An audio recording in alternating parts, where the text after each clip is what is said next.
Hey guys, Ramsey here. Welcome to the Russian Adam interview part 2. Thank you, Adam, for joining. It's an honor, privilege, pleasure to have you again. Pleasure to call you a friend. You know, we've got to know each other very well over these couple months. First of all, how are you feeling? I know you're recuperating from an illness. Yeah, thank you, man. Thank you so much. It's been a bit tough, but finally, yeah, I'm good. And I would love to apologize, because I was a bit sick. My nose was running. My nose is very sensitive.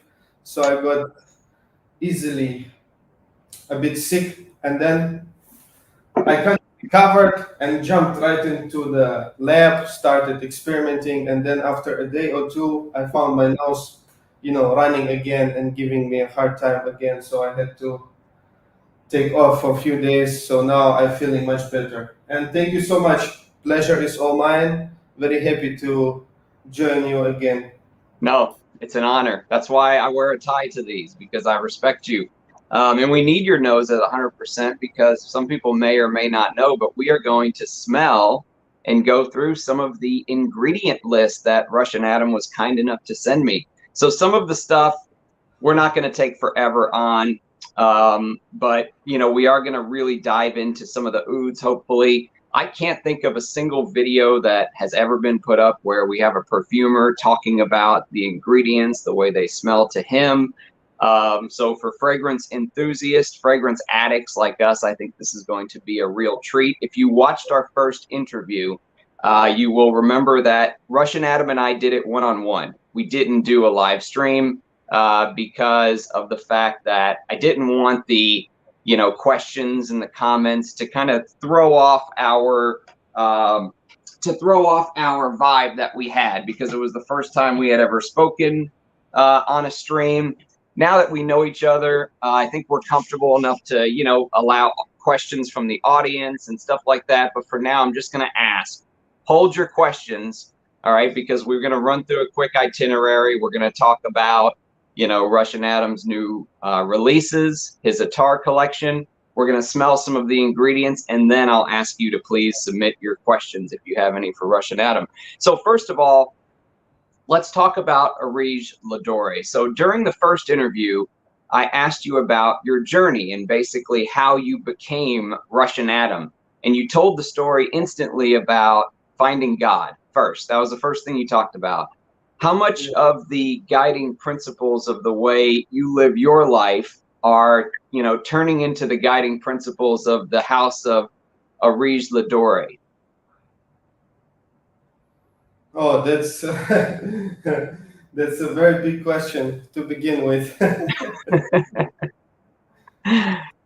uh, I mean, what do you mean exactly? Can you a bit clarify? So I'll Clarify the, elaborate. yeah. So I was watching so I've been doing some homework because, as you know, I came into the brand Arij Ladore a little bit late. I missed the early stuff. So I went back and I was watching some of the videos, and there was a guy saying, oh, the new fourth collection or whatever it is, he cut the juice from 50 ml to 30. He's going to leave the price the same, but you didn't. You actually cut the price to match the cut in juice, which most houses would not do nowadays. So I remember Yeah. you telling the story like, hey, whenever I had friends and Arabic friends, they lent me money and I offered to pay them back. They said, no, you keep it for yourself. It feels like you're trying to, it's not all about the money for you. It's sharing the art of perfume. But how much of that comes from who you are now as a man, now that you've basically found God? And does that factor into how you, run Arij Ladore as a brand? Yeah, I see, man, what you mean. Obviously, I was a very, very different person back then. I had different hobbies and different things that I used to do. And as soon as I accepted Islam, all the bad habits, thankfully, Alhamdulillah, been replaced with the good habits. So I've been gifted this love for perfumery. So that's why I told you how I started collecting, different oils, different Arabian perfumes, different wood oils, and slowly, slowly started really to fall in love very deeply with all this, perfume world. Until I started to, trying myself at blending, at distilling, and so on. And obviously, my other characters and my other features changed as well. So I became a very, I hope so. I hope so that I became more, caring, more honest, more open person. So for me, it's all about, being 100% clear about what you're doing, who you are, what you're offering to people, and giving them the best of the best, basically. What I wish for myself, I wish for others. So I wish for myself to have the best, oils, the best wood oils, distilled from the best raw materials, the best mask, the most vintage, the most rare ingredients, this and that. And obviously, you for sure familiar with that, always looking for the best deals, right? When you're searching for your niche perfumes, when you're searching for your vintages, you always want to get the value, right? You always want to get something that is, as not as cheap as possible, but you always want to get a good deal, right? So you're always constantly searching for the best in terms of the price, the best in terms of the quality, and so on and so forth. So that's what I want to share. That's what I want for myself, and obviously, that's what I want to share with people. And I feel a sense of responsibility, when you know that the God Almighty exists and He always watching what we do, how we act, what we think about, what is inside our heart. We always want to be sincere and clear, 100% clear with Him first of all, and then with everyone else. So the same way I feel with my beloved customers, that only if I truly love something and I feel it's truly a good value, I can then offer it and share it with them.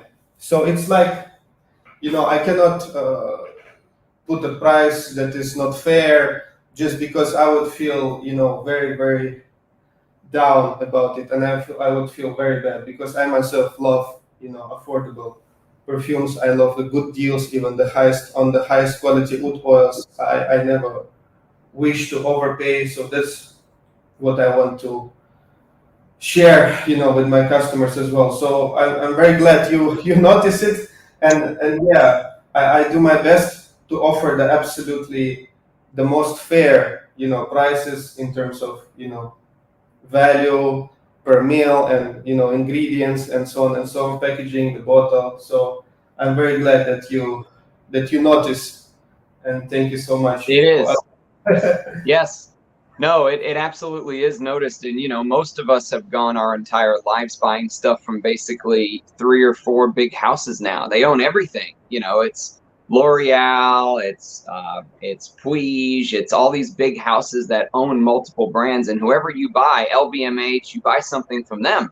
And they're all about money, money, money, money, money, getting it any way they can. So to hear somebody like you say something like that is really, truly a breath of fresh air. So we appreciate that. I appreciate that. I'm sure the subscribers and viewers and your customers appreciate it. So just something I noticed I thought I'd start with. So let's talk about the new collection. Are you comfortable talking about the new Attar Collection?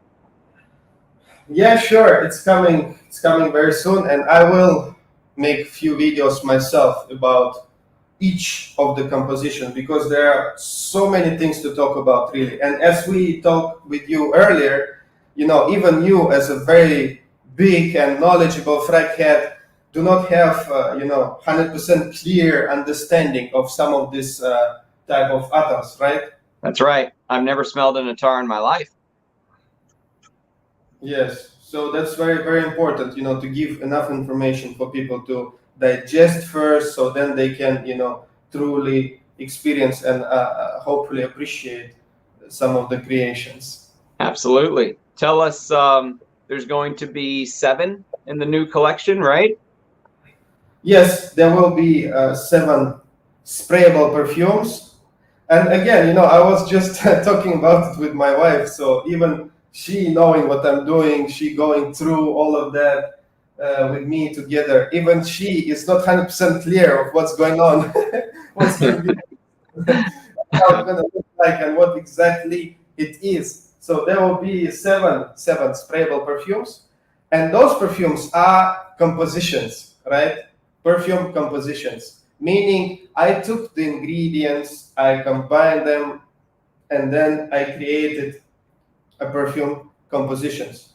Some of them are as simple as one ingredient only. So entire perfume composition is just one ingredient. I'm not revealing it yet because I don't want it to be a bit more exciting. You know, this is Okay. also something I'm blamed for, and we as a brand blamed for. Like we're building up the hype, you know, all the time. We reveal the information in very small portions, you know, every week, every month, and then after 3, 4, 5 months, people become like so hyped and so crazy. So, but you know, I explained this earlier before in some of my posts, and I can tell this again that it takes time. You know, for me as a perfumer, it takes time to come up with idea, to you know visualize the idea, then to make it come to life. It might take, you know, 1 month, 1 year, 2 years or more.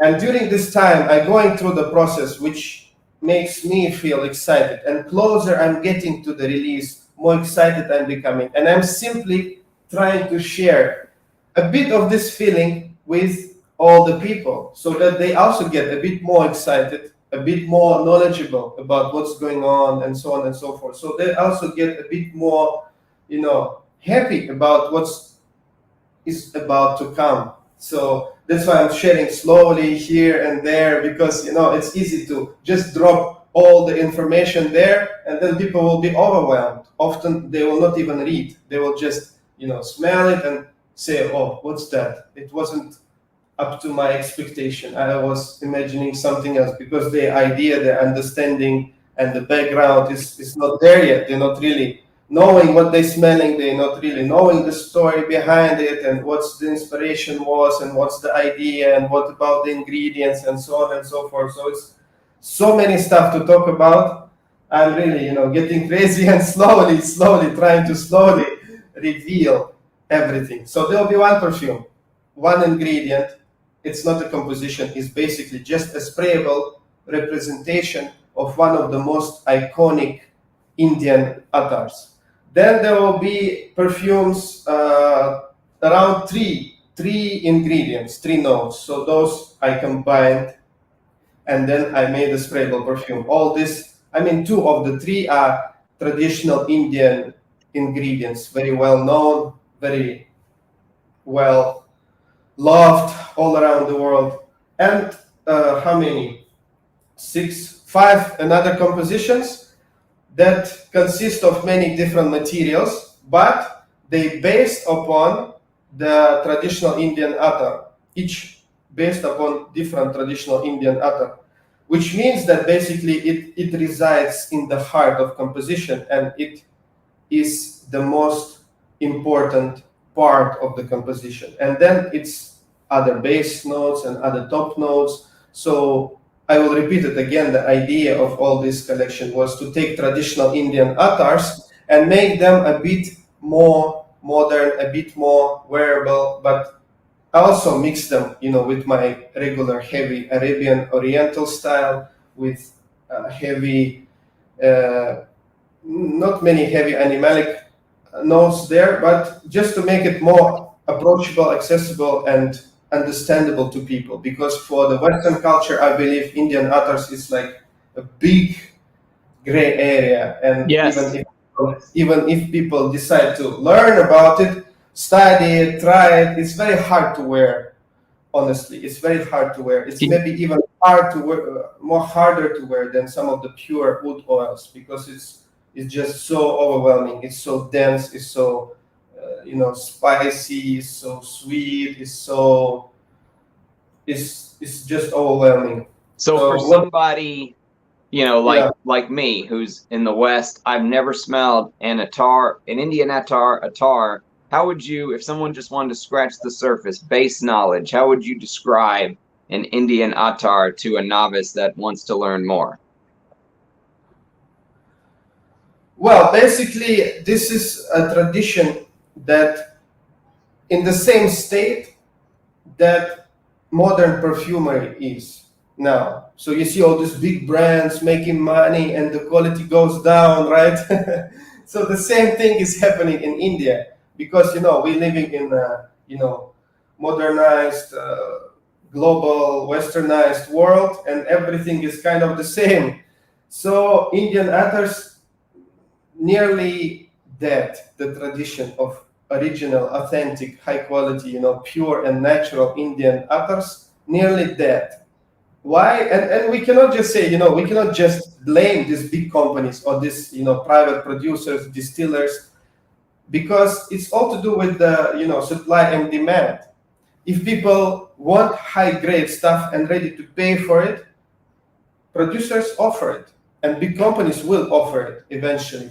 If people want, long-lasting, mass-appealing, pleasing, and very, very cheap products, the brands will offer this type of products. So it's all to do with supply and demand. We cannot just say, oh, this because of that, and this brand we are suffering, and perfumery is in such a horrible state.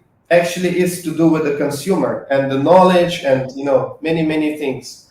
So Indian perfumery is suffering because there is not enough people who are willing to pay a lot of money for high quality stuff, right? And this high quality stuff have to be almost custom ordered, meaning you have to come to the companies, to the the distillers, small producers, bigger producers, and tell them, okay, I want the authentic Indian attar. I want it to have real sandalwood oil. I want to have the real floral notes infusing the sandalwood oil, so I'm ready to pay for it. And then he'll be like, okay, that's good. Let's see how many kg you want to order, and so on and so forth. So it's quite tough, it's quite tough to get authentic, affordable, natural, traditional Indian attars at this moment. So what I would suggest to somebody who just beginning is to take it very easy, always to stick with the authentic source, and of course go with the samples. First, if it's possible, try to find authentic producers, authentic suppliers, sellers, resellers who offer small samples, who offer smaller size of this authentic Indian attars that you can try. So in general, they are very unique in comparison to Western perfumery. They're all about simplicity, but at the same time, some of these attars are extremely, extremely complex. So they're not really blending oils by hand in traditional way, but all the blending is done through the process of distillation that often takes months. So for instance, we described this process in our first video, yeah? I mean, at least I tried, but even you told me that you was also not 100% clear, what's going on and how it works. So there is a distillation that is taking place. For example, rose oil, yeah? Normally, if rose oil distilled, you get a rose otto, the pure essential oil of rose, which is one of the very, very expensive ingredients. So what Indians created and came up with is that they said, okay, let's create an Indian rose attar, meaning not just rose oil, but let it have some base, let it have some amazing structure, let it have some base, and also the smell of rose. So they came up with sandalwood rose attar, because obviously sandalwood is most beloved Indian ingredient after agarwood, I would say. And it enhances floral notes. It provides this amazing, like a backbone in many fragrances. It's just carry, musk. If you infuse musk in sandalwood, ambergris, even you mix agarwood with sandalwood, it just carries it. It's playing all and on. It's lasting, and it's enhancing the floral notes and many of the other notes. So that's what they done. They took sandalwood oil that's been already distilled separately, they placed it in a traditional copper receiver, where normally they distill rose oil into. So normally they distill rose oil, and then rose oil with the rose water together coming to this copper receiver, where it stays throughout the process of distillation, and then they collect rose water and rose oil from it. But what they done, they place sandalwood oil in this collector from the beginning of the distillation. So distillation is starting, the rose, flowers, petals start to boil in the water and start to release their essence, which is rose water and rose oil, not into an empty container, but container already filled with sandalwood. So what is happening is that rose water and rose oil naturally infusing the sandalwood oil, making it extremely, rich with the rose smell, creating like a natural perfume that is very different from blending just sandalwood oil with rose oil. It will take time. They need to marry. They need the molecules need to adjust to each other. Then the many different process happens, and it starts to smell better and better. With months, with years, and so on. But with the process of traditional Indian attar, they blending on a completely different level, and through the distillation, the process of blending is taking place. So similarly, they do these tricks with many other ingredients. For example, sandalwood can be infused with the spices, with a number of spices, up to, 50 or 100 different spices mixed, put in the boiler, and then distilled into the base of sandalwood oil. And it's not just like a 1 or 2 hour process. Often this might take up to 1 month. Imagine. Wow. Several distillations will take place, and they will infuse the sandalwood oil with amazing aroma of spices, flowers, and so on. Because if you do it once, the aroma will not be intense enough. You will smell sandalwood and just hints of something at the background. But if you want rose to be strong, you have to perform 10, 20, 50, or even 100 distillations into the same base of sandalwood. And only then this sandalwood start to smell like a complete perfume. It start to change its character, and you can feel the rose, you can feel the spices. So it's a truly remarkable tradition, truly remarkable experience. And obviously for somebody new, I would recommend to start with the simple Indian attars, which are just sandalwood and something else. For example, sandalwood rose, sandalwood jasmine. And I have a big surprise. I don't know, shall I mention this now or earlier? But we will offer something, along these lines, because I'm still in the process, of working, testing, laboratory GCMS testing, doing this packaging and so on and so forth. So it's a very big process, and I don't want to say much. Yes, I completely understand. Rachel wants to know, are the attars going to be 100% fragrance oil? So again, see, she is asking about attars because it is confusing. I call it, actually it will be called, the full name, The History of Attar Collection. So it covers a very, very wide topic, So as I said, the sprayable perfumes, there will be sprayable perfumes.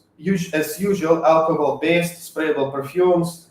This time it will be not extract de parfum. As usual, it will be eau de parfum. And attar will be a part of this perfume composition. That's it. And then, yes, there will be attars. So, okay, let me reveal it. There will be also pure Indian attars. Natural, 100% sandalwood oil-based. Wow, beautiful. Excellent. I could see why the hype would build around that.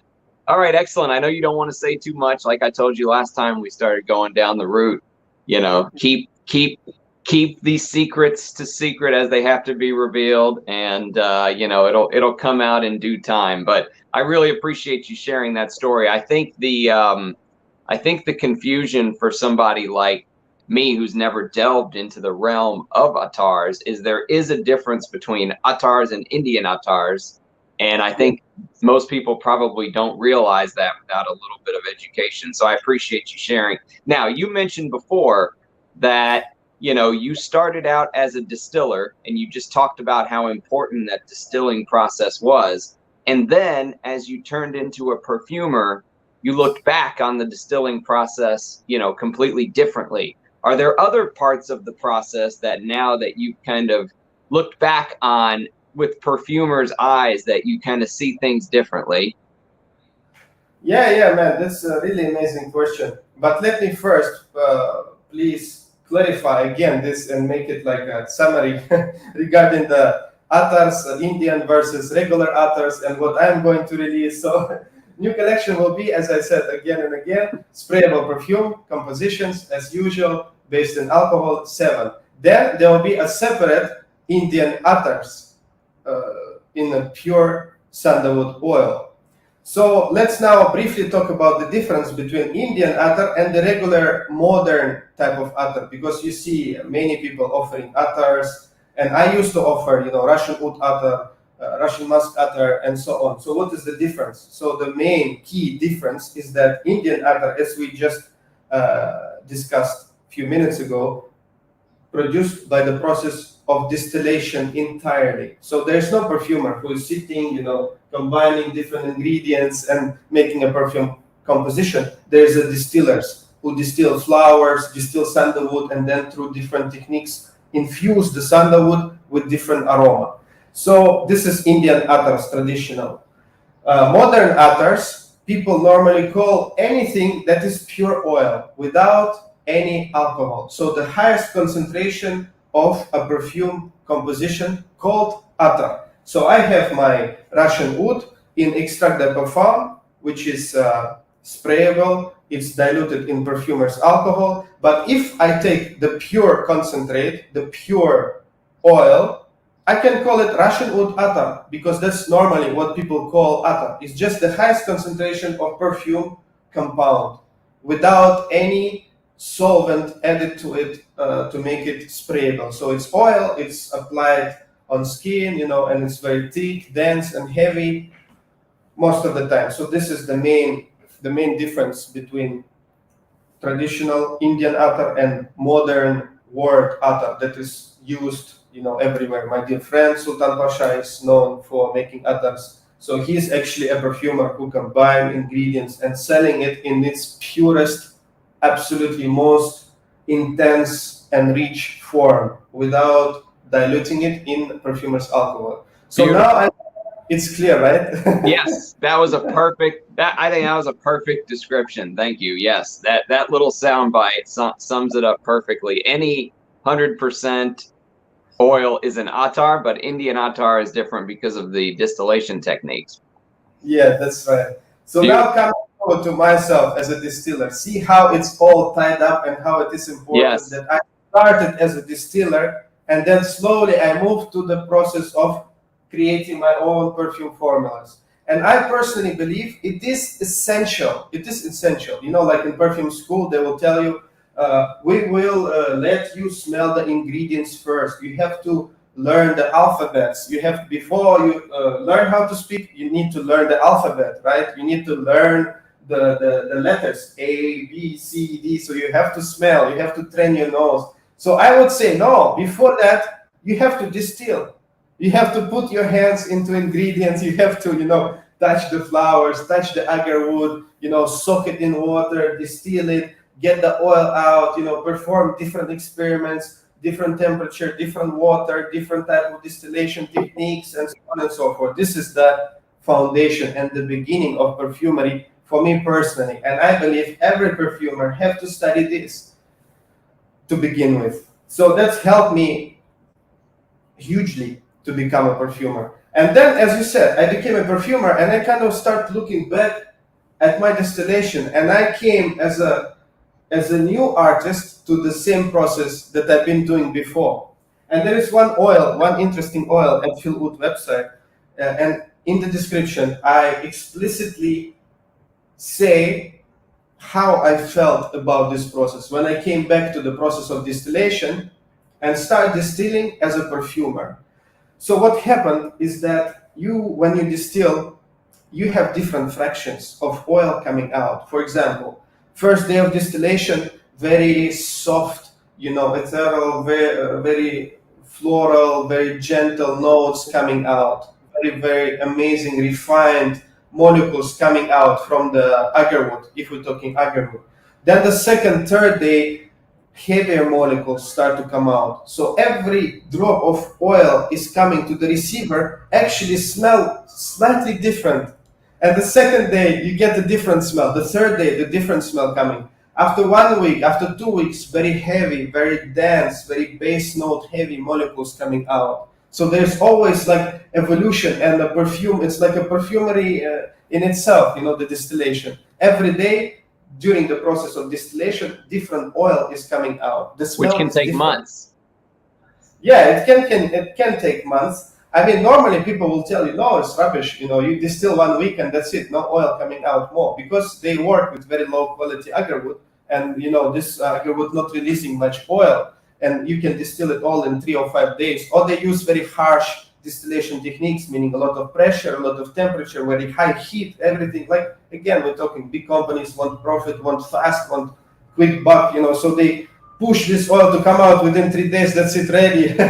But it's like burnt rubber and very, very, very bad. And if you distill, you take your time, you use very gentle temperature, your agarwood is extremely high quality, full of resin, full of oil, wild. It can take up to 1 month or even more. Yes. Wow. So every single day, different oil coming out, different smell coming out. And just try to imagine how many variables there are in distillation. You have your water, you have your agarwood, you have your temperature, you have your boiler. The boiler consists of different parts. Yeah, there is a body of the boiler, there is a head, there is a condenser, there is a receiver. Each one of these parts can be made of different material. Each one of this material also contributes to the oil aroma. It can be from stainless, copper, glass, other materials. All them can be combined, all them can be changed and switched and blah, blah, blah. So it's just crazy. So as a perfumer, I came back to this and I seen all this world, and I was like, wow, now I cannot, do something blindly like before, because before it's all about experiments. You try this, you try that, you like something, you repeat it, you don't like something, you stop doing it, and then you're moving like basically with your intuition, like how you feel, the way you feel, the way you want it, the way you do it is just the way you feel. But then I came back with more wider open eyes and seen the distillation as a, say like this, huge organ with many of ingredients. Each one can be combined in a different proportions and so on and so forth. So basically I came to this distillation, and already knowingly what I want exactly, I distilled the first fraction of the oil, I separated it. I distilled the second fraction of the oil, or even it was a second distillation of the same material, I don't remember, but I distilled it differently.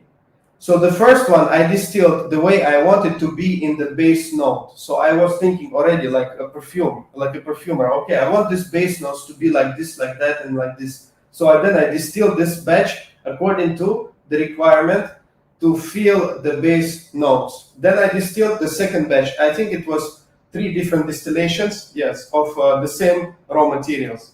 So basically I end up distilling 3 different oils completely from the same agarwood, exactly same. And then I combine them. I put the base note fraction, the base note distillation first, then I took the one I wanted to be in the middle and I distilled it the way that I wanted to be. I placed it in the middle, and then I took the top notes, the most amazing, very uplifting, very, very fresh, very light, very almost citrusy distillation, and place it on top. So I created almost like a perfume, but using different distillation techniques and different batches of oil, and all produced from a single source, exactly the same agarwood. So it was truly like mind-blowing experience. And then once I combined it and then it macerated, it aged for a short time. Then I smelled it and I was like, wow. now I can feel really my effort. I can feel, my knowledge as a perfumer implemented into this distillation, and I can feel the top notes, the oil distilled separately. I can feel after an hour or two the hard notes, and then the base. It's like, wow. Knowing everything, I done exactly what I wanted, and I was 100% satisfied and happy about it. So Wow. this is how my knowledge as a perfumer, impact this particular distillation. And now every single distillation I do. That's amazing. Yes, thank you for sharing that. That is a invaluable insight into the distillation process, because you do kind of look at it with new eyes now that you're a perfumer as well, right? You're thinking 10, 12, 15 steps ahead. That's good stuff. Well, you ready to smell some of these oils that you gave me? Yeah, sure, man. Go ahead. Let's start. I've got them broken up. So let's start with the rose. Again, we'll run through some of the flowers. I did an entire video on opening these up, smelling them, giving my kind of initial impression. But we just thought it would be amazing to kind of share this with you guys. And so you can get Russian Adam's thoughts as well. So how hard is it for you if I say, okay, I've got Rose Absolute here. Can you talk on Rose Absolute, or can you grab it really quick, or how do you want to do this? Yeah, I don't really need to grab it because Okay. I have it in my mind. And you're an encyclopedia. I moved to a new lab, and all of these ingredients you see here, it's very new ingredients. So I wanted to put myself in a new lab. I wanted to put myself out of my comfort zone. So now I don't have my regular ingredients with me. I have something completely new. So I'm doing, some creative stuff, and I want my, ideas a bit switch here and there, because it's very important for a perfumer to, always from time to time upgrade and change his ingredients. And what's happening is, if you're using the same ingredients, your perfume start to smell the same. And it's very sad thing. Often you compose, you work on it, and then you smell it, you're like, wow, it's so amazing. And then next day you come back to it, you smell it, you're like, what's that? This is like One Piece or something. And you oh, well, this is not going anywhere. And of course, if it's something like Heritage by Guerlain, it's a story. It's on purpose, and it's organized well, and it's done well. It's totally different. And again, it's different from your signature. Your signature is just one or two or three or an accord that you're often using, and it's becoming like your well-known signature. But if you're working with exactly the same ingredients, it's like very damaging. It's very damaging. So I try to avoid it now. So yeah, let's see the Rose Absolute. I have it here, and you have it in front of you. Tell people, what is an absolute for those that don't know. What is the difference between rose essential oil, Rose Absolute, rose? Yeah, so it's just a matter of extraction. So rose otto or rose essential oil is distilled rose petals, water distilled or steam distilled rose petals. This is the most valuable, the most costly variety of rose oil. Rose Absolute, on the other hand, is the extraction conducted with the solvent, meaning there is a solvent, for example, ethanol. Rose flowers, rose petals put in the ethanol, soaked in the ethanol, releasing their essence in the ethanol, then it's filtered out, and then other distillation process conducted, and the heavier molecules are extracted. So the Absolute, any Absolute, Jasmine Absolute, Rose Absolute, Tube Rose Absolute, meaning it's solvent extracted essence from the flower. And it again means that it's heavier aroma, it's heavier molecules extracted from the oil, because when we conduct distillation, very volatile compounds evaporate, and then we collect oil that is very volatile. It's very, very, strong, very, very condensed and concentrated, but it contains lighter molecules. But the Absolute solvent soak very heavy molecules from the flower. So Rose Absolute, what you're smelling there, is very, very base note, heavy aroma of rose. And that's why it's a little bit darker than the other rose you sent me, right, from the process. Yes, normally the absolutes they tend to be thicker, darker. Not always, but yes, it's true. And So how? how you find out? Let's say comparing to the other rose oils, because I believe all other rose oils, those are autos and essential oils. Yes, I think you're right. It All does smell a little bit thicker, a little bit yeah. heavier, like you say. Um, I haven't tried the roses on skin yet. I've only tried them using the blotter, and I was going to actually put blotters out for each one of these, but I didn't have time, so I just am smelling them from the cap. But yes, I can totally see this is feeling a little bit heavier, not as ethereal. There's a little bit of weight to it, it feels like. Yeah, and important to note that with the rose oil, that's why it's heavily restricted, nearly banned in modern perfumery, because it's can cause irritation to skin. The oil, right, not the absolute. So if you're going to apply rose oil, just do it with a tiny, tiny, toothpick or something, paper clip.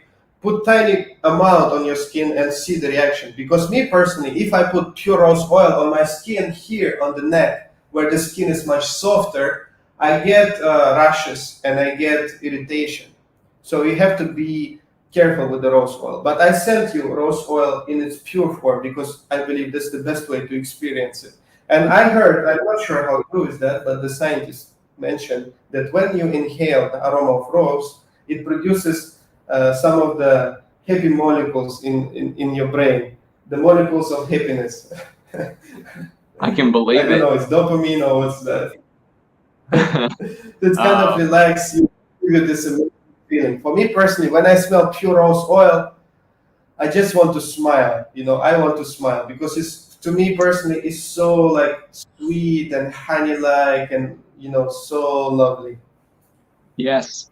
And I'm sure we all have, beautiful memories of family members who wore perfume that had rose in it, or, you smell a rose flower, it just brings back those beautiful memories. How about the Taif rose? What do you get out of the Taif rose? It's supposed to be a little bit lemony, right? A little bit like this spongy lemony quality to it.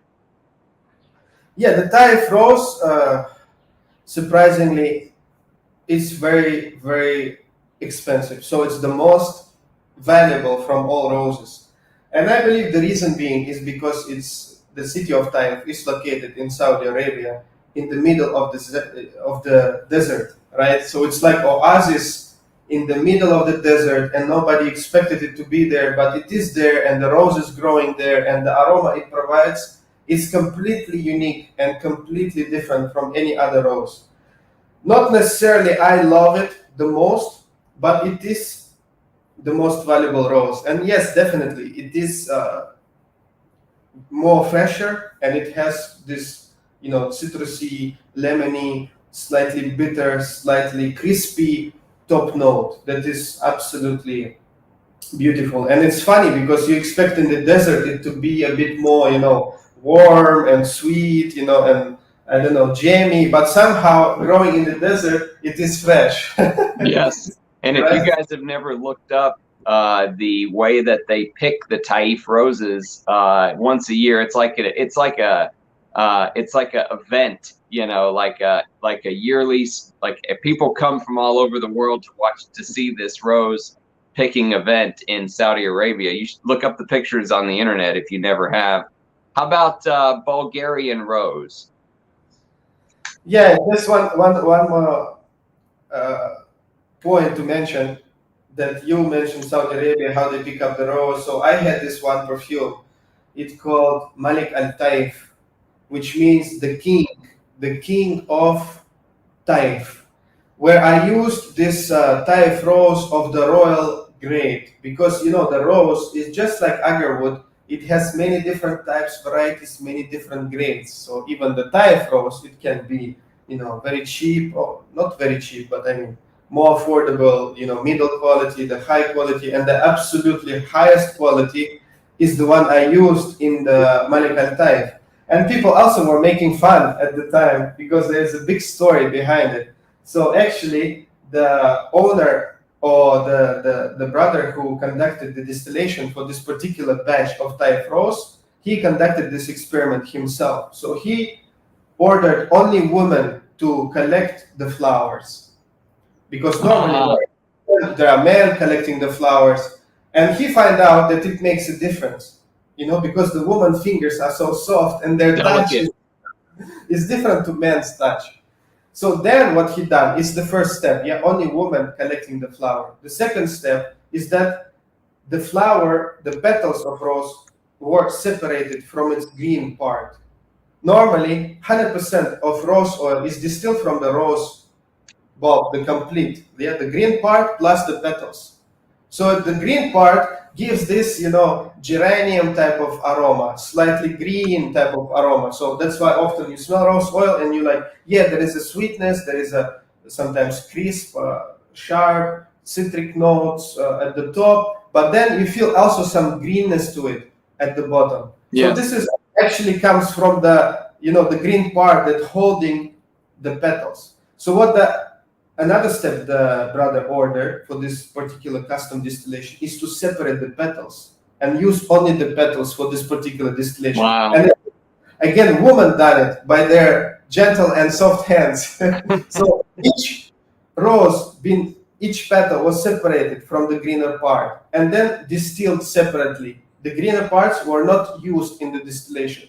Of course, this resulted in the yield, lower yield, meaning higher price, but aroma, it was something else. It's like you're not smelling the flower, it's like you smelling the petals, like you lay down on the bed of only petals. It's completely different smell. There's a picture of a guy laying on a bunch of petals in Taif. If you look it up on the internet, yes, I have that image in my mind. I'll have to try to smell that one day. That sounds amazing.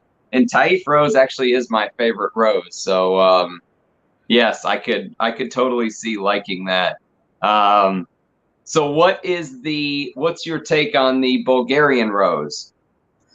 Bulgarian is more close to my heart, because obviously I'm Russian, and Bulgarian rose is, something that I used to smell, I think, back in the day. And many of the perfumes when I was young probably used this type of rose.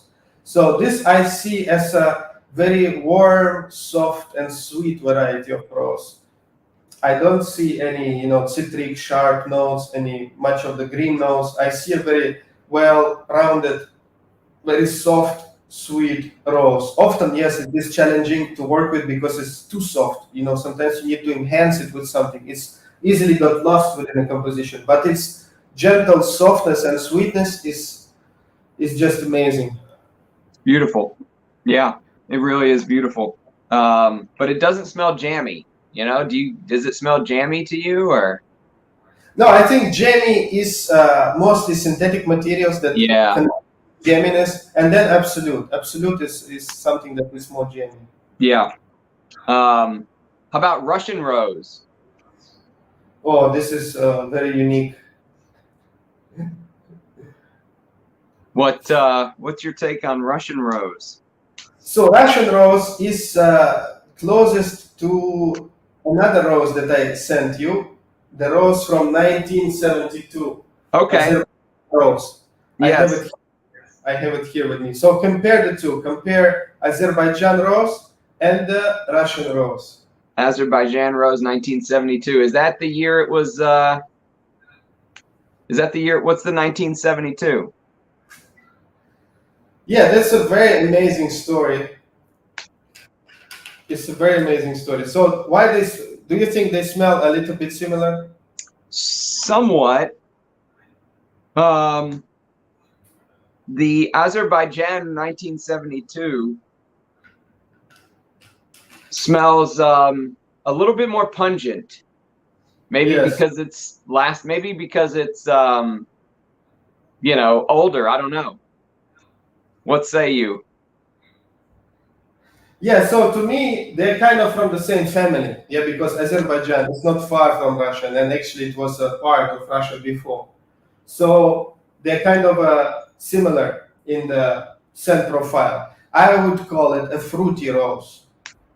I would call it a fruity rose. So the Russian have a bit of fruitiness, and Azerbaijan, to me, have a very prominent note of a pear at the top. So to me, it just smells like a juicy, amazing, amazingly sweet pear. You know, once you bite upon a pear, and it's very, very nice. You know, with this yellow red patches, it's something truly remarkable. And as you said, it is more pungent because basically the story of this 1972 oil is truly amazing. It is in my Instagram. Really? So yes, one of the persons shared with me the auction listing for this particular rose. So it looked like a aluminium can, huge aluminium can, with Russian writing on it saying rose oil, Azerbaijan, 1972. And the guy was selling it, you know, and buying vintage materials, it's just like buying vintage perfumes. You It's a know, risk. you know what you're gonna get. You might spray and go, "Phew, this is so bad," you know, and you might spray and go, "Wow, this is the most amazing thing I ever smelled."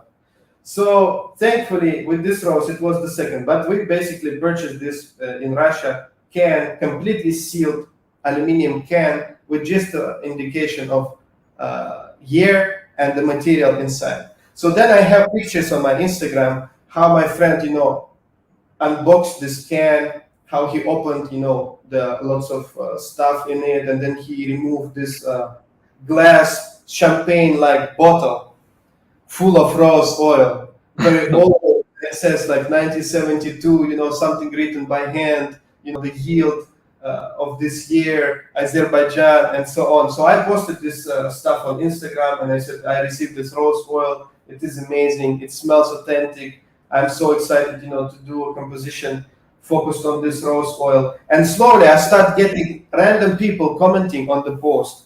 And someone commented like, I remember when I was a child, I used to live in this very city where they had this factory where they produced this rose oil. And then he said, I remember how during the class hours, they used to take us to the field and order us to collect the flowers. And if you not do it, if you don't collect like 2 or 10 kg or something, they would not allow you to do exam and something like this. Finally, until I received the message from the guy who owns rose factory in this city of Azerbaijan, a new factory. He said, "Wow, you have this rose oil. I'm the, you know, the manager or the owner of the factory of this rose plantation in Azerbaijan," and so on. So I found so many people, you know, who used to collect petals from this city and used to study near the factory until I reached to the guy reached to me from the factory where they produced modern Azerbaijan rose oil. So this was a really amazing story. So yeah, this oil from 1972, and it smells very, very condensed because imagine for like 50 years it's been completely sealed. And normally it is believed that rose oil, by getting older, quality is dropping and it smell not as good as opposed to sandalwood and agarwood or patchouli, for example, that normally gain with age. So most people believe that, you know, citruses and floral oils, they lose with age. But having something like this in my hands and, you know, smelling it, experiencing it, and comparing it to the fresh rose oil, I can say that, you know, it's not true, and there are always exceptions to the rules. Did I hear you say apricot in the top? Fruity apricot? I would say pear, but yeah, it's close. Apricot, pear. It can be apricot, no problem. If you want it to be apricot. Yeah. I see what you're saying, though. Very interesting. And how about the Iranian rose? Oh, Iranian rose. Yes. Yes. Yeah, that's another very, very unique rose. It used to be my favorite before I discovered, you know, Russian and Azerbaijan rose. I used to come across Iranian rose, and to me it was the most juicy, the most delicious one, Iranian rose. I find it kind of combines the sweetness and strength. So I find Bulgarian to be very sweet but a bit weak and soft. Yet Iranian it has power. It has power, but it also has a sweetness. So I really like Iranian rose. Yeah. Do you get that in when I did my early impression videos on these and I kind of smelled them, I said there's this artichoke like smell in some of these rose oils. This green, have you ever eaten an artichoke and you pull the meat off of it and it's that green, fleshy, meaty? Do you get that in some of these? This green, it's probably from the stems, like you said. Yes, yes, exactly. I think that's the part of the stem, this green part that holds the petals, because I think it contains some molecules that other flowers stems also contain. So that's why you get this analogy, maybe. I don't know. Very interesting. And what about this Indian pink rose? Indian, again, this is another story. Indian rose is one of the most delicious, one of the most gourmand roses, I think. To me Ah, personally, it reminds immediately, obviously, the rose water, because Indian rose water is so common. And then it reminds me all this, Turkish delight, all this amazing cooking stuff with rose water in it. And then India, they have this rose sweet that they prepare. I forgot the name. I'm not good at remembering the names. So they take rose petals, they take sugar, and then they smash the rose petals with the sugar for like days and days and days until it become like almost like a jelly.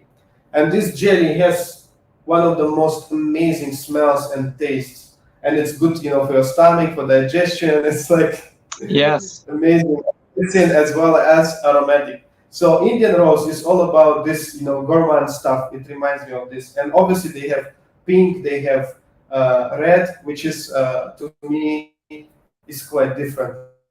The pink is sweeter. The red, I don't know, more a bit watery. Yes. There is a sweetness to it. Absolutely. It's beautiful. Um, yeah, I get the sweetness here. I get the, artichoke vibe from the Iran rose for some reason. And 1972, now that I'm smelling it on paper, yes, I see exactly what you mean. It does feel very it does feel it smells like apricot. It's an apricot fruity rose. But maybe because it's been sealed for so long, there's something very different about that. Kind of like Taif rose is different. The Azerbaijan 1972 you sent me is very different. And then the final one is the Indian red rose. Are there differences between the red and the pink to your nose? Yes, there are minor differences, and the pink is more common. The pink is very common Indian rose. Most of the producers they do pink, and it's also more expensive, and it's also more gourmand in my view. It's more sweet. It's more like candy, a little bit candy like. Whereas red, in my personal opinion, is a bit more like mature and a bit more unique type of smell. But maybe it's just because I'm exposed to Indian rose so much and I smell most of the pink roses of different grades, different qualities. And then once I got this red rose, I was like, wow, that's different and it's nice and it's quite mature and it's a bit less playful, a bit less sweet, a bit less childish, a bit less gourmand. So I was very excited about this red rose. That's why I added to your sample pack. Yes, beautiful. Hearing you describe some of these, candied, fruity, it's beautiful. This is going to be a fantastic video for people to reference. So before But we move on to the see, one very nice point that I'm thinking now at the moment. Often perfume reviewers, perfume lovers, they do this type of thing like, oh, I avoid reading anything before I smell the composition. I avoid reading the reviews, what people say, what the descriptions say. I want to smell it first, and then I want to read, or maybe they're not going to read at all. So I just thought now how it is important to have an idea from someone else about what you're smelling. Obviously, it can influence your opinion, But I think it is also can give you some more in-depth, and some background and some a bit of knowledge, and like I'm saying this apricot, this pear, and you get this notes immediately coming right at your nose, right? Yes, you're Interesting, exactly right? correct. So before I say anything, it smells just like nearly the same, all these rose oils, right? But They then are very close. we start to identify different nuances, and you kind of start smelling it.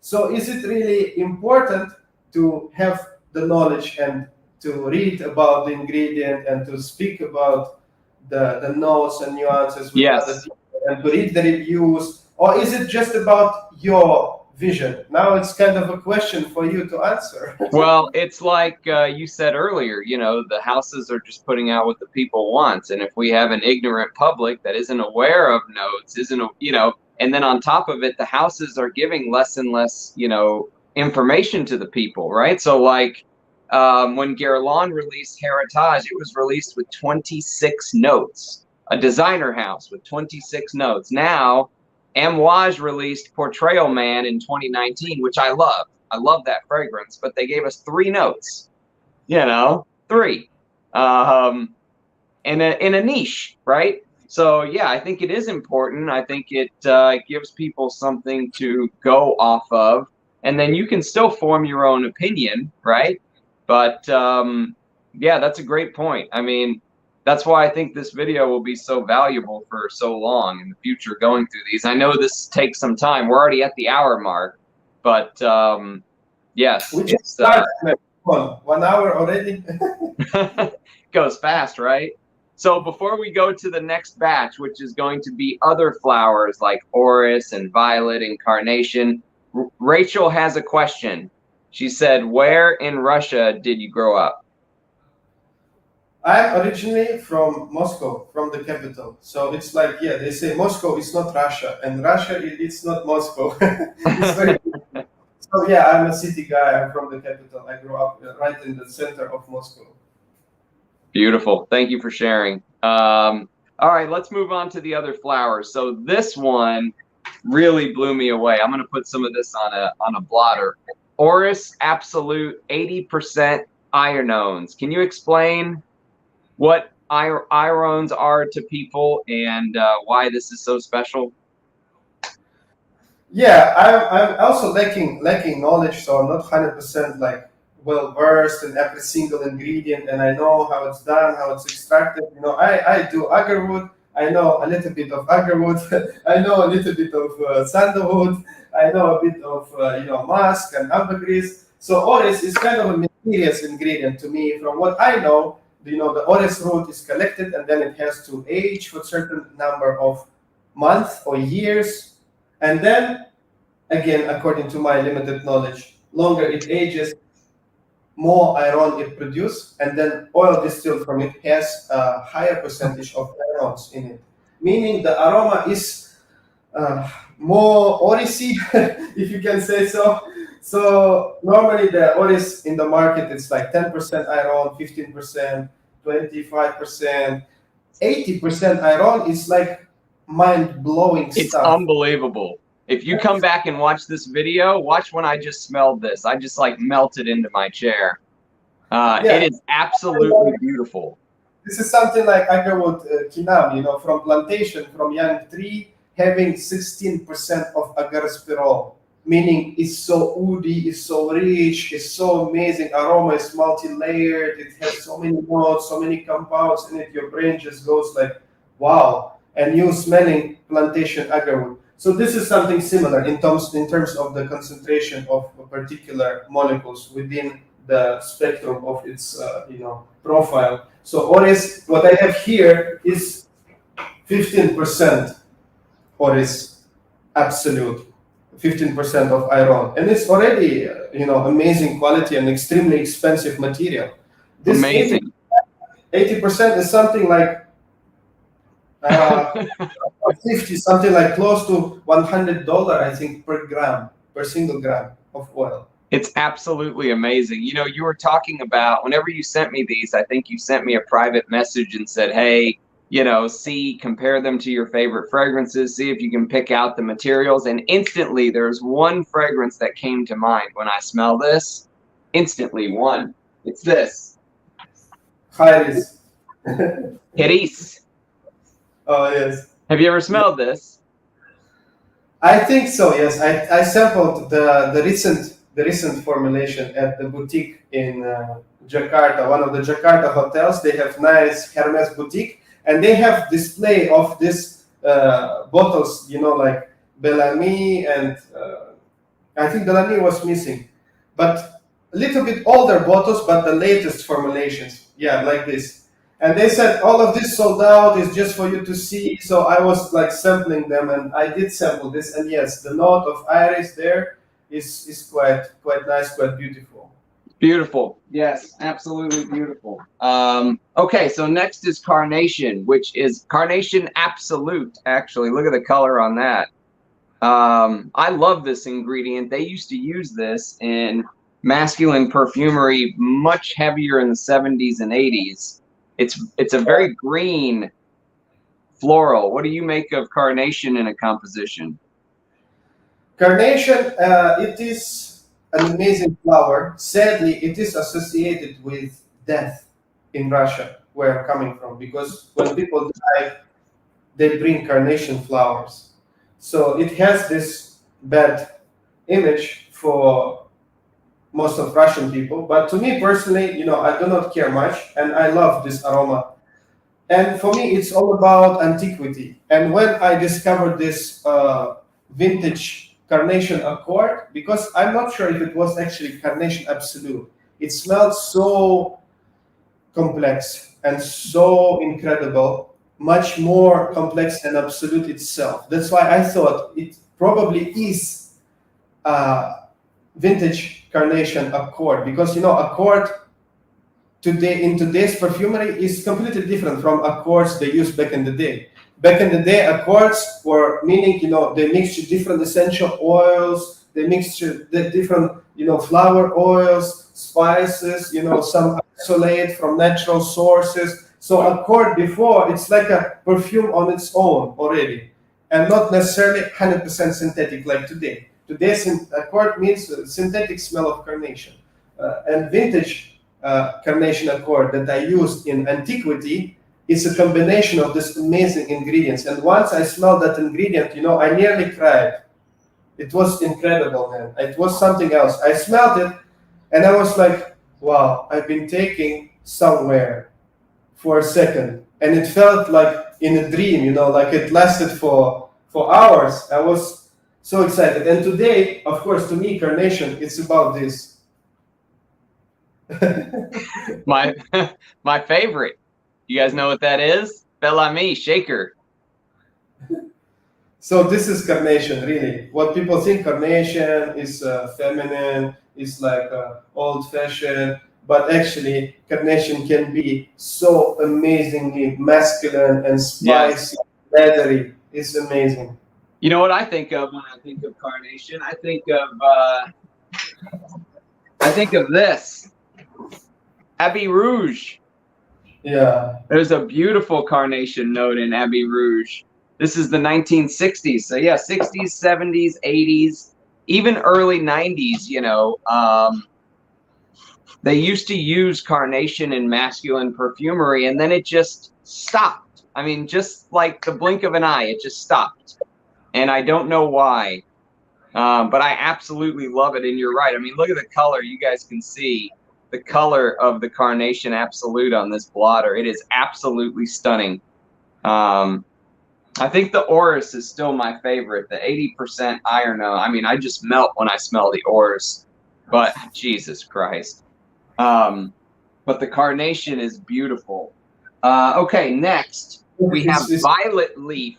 Absolutely. Just few words to describe the Carnation. Yes. So Carnation Absolute is quite unusual because it is quite spicy, and you can feel it has herbal notes, it has green notes, it has spicy notes, and it also has this amazing floral notes. So that's why I think Carnation been taken by this master perfumers and used as a one of the main flowers for masculine fragrances, because rose, yes, can be spicy, rose can be, peppery, rose can be fresh, rose can be masculine, but it's much easier, maybe, to make carnation masculine, to add spices, to add green notes, and to have this amazing bouquet of these flowers and spices and green notes together, because all of it is already in this absolute, right? Yes. Green notes, herbal notes, spicy notes, and amazing floral notes. And it's all about masculine stuff, it must be spicy, little bit fresh and green, a touch of floral, and then all these other woods added to it. And all of it, nuances of all of these notes already in this carnation absolute.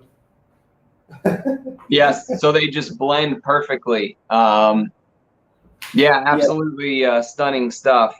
All right, next, let's do violet leaf. So this is where the most famous violet leaf perfume for men is probably this. Fahrenheit. Yeah. This is the most famous violet leaf, and it's known for that petrol gasoline smell. Is it the violet leaf absolute that gives it that? But now you smelling violet leaf absolute, yeah?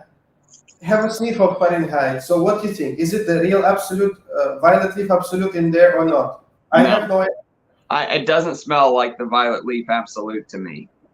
Yes, see? So it's violet accord that is probably used in Fahrenheit. I am not sure. Violet leaf absolute, I mean, yes, it is something else. Here I have it. It is at 10% in ethanol. Wow. Look at Just that. See how crazy it is. Beautiful, yes. Beautiful green. And at 10%, it opens up more. Oh, no, not even 10. 5%. Wow. It opens up more, and you get, to me, it's all about lake view, forest, greenery, amazing, calm, very big type of lake. So that's why I used violet leaf absolute in creating Baikal Grease perfume. It's one of the main notes of Baikal Grease perfume, where I try to convey the feeling and the image of the biggest lake in the world, Baikal, which is in Russia. Very, very majestic, peaceful, ocean-like lake, surrounded by the forest, by the greenery. So this is the ambergris composition, right?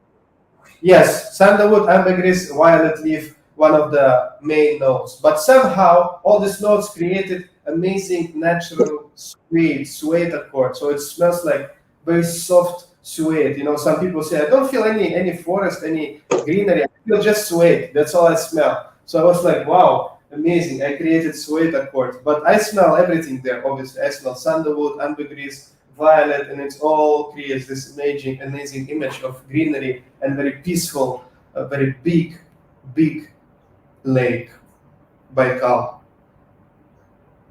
Yes, I see what you mean, but it is very different from, if I had never smelled this and I just went off of what people said about the opening of Fahrenheit being violet leaf, I would think this is violet leaf. It's not. It smells completely different. And I guess that goes back to what you were saying as far as, what drove you to found Orige Ladore, the brand, is when you smelled some of the, stuff that was being passed off as oud and musk, and you were offended by it, Yes. Sad topic. Amazing though.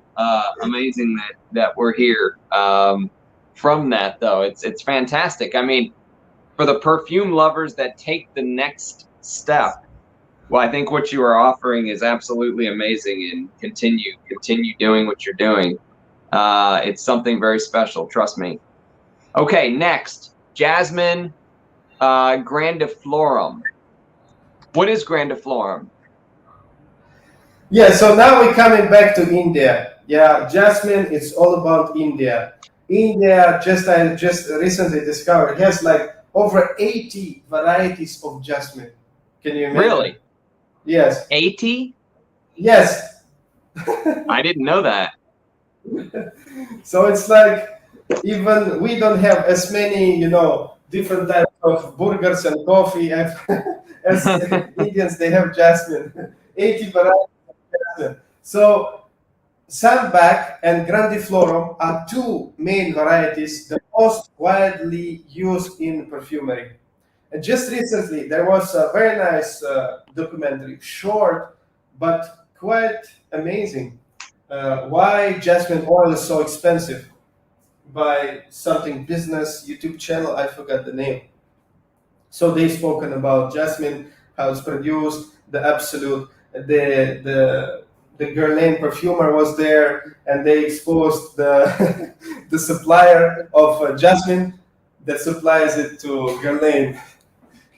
So, so the Grandiflorum jasmine, sorry, is the again gourmand type of jasmine for me personally. It's all about honey like sweetness and layers upon layers upon layers of this very soft, gentle floral notes.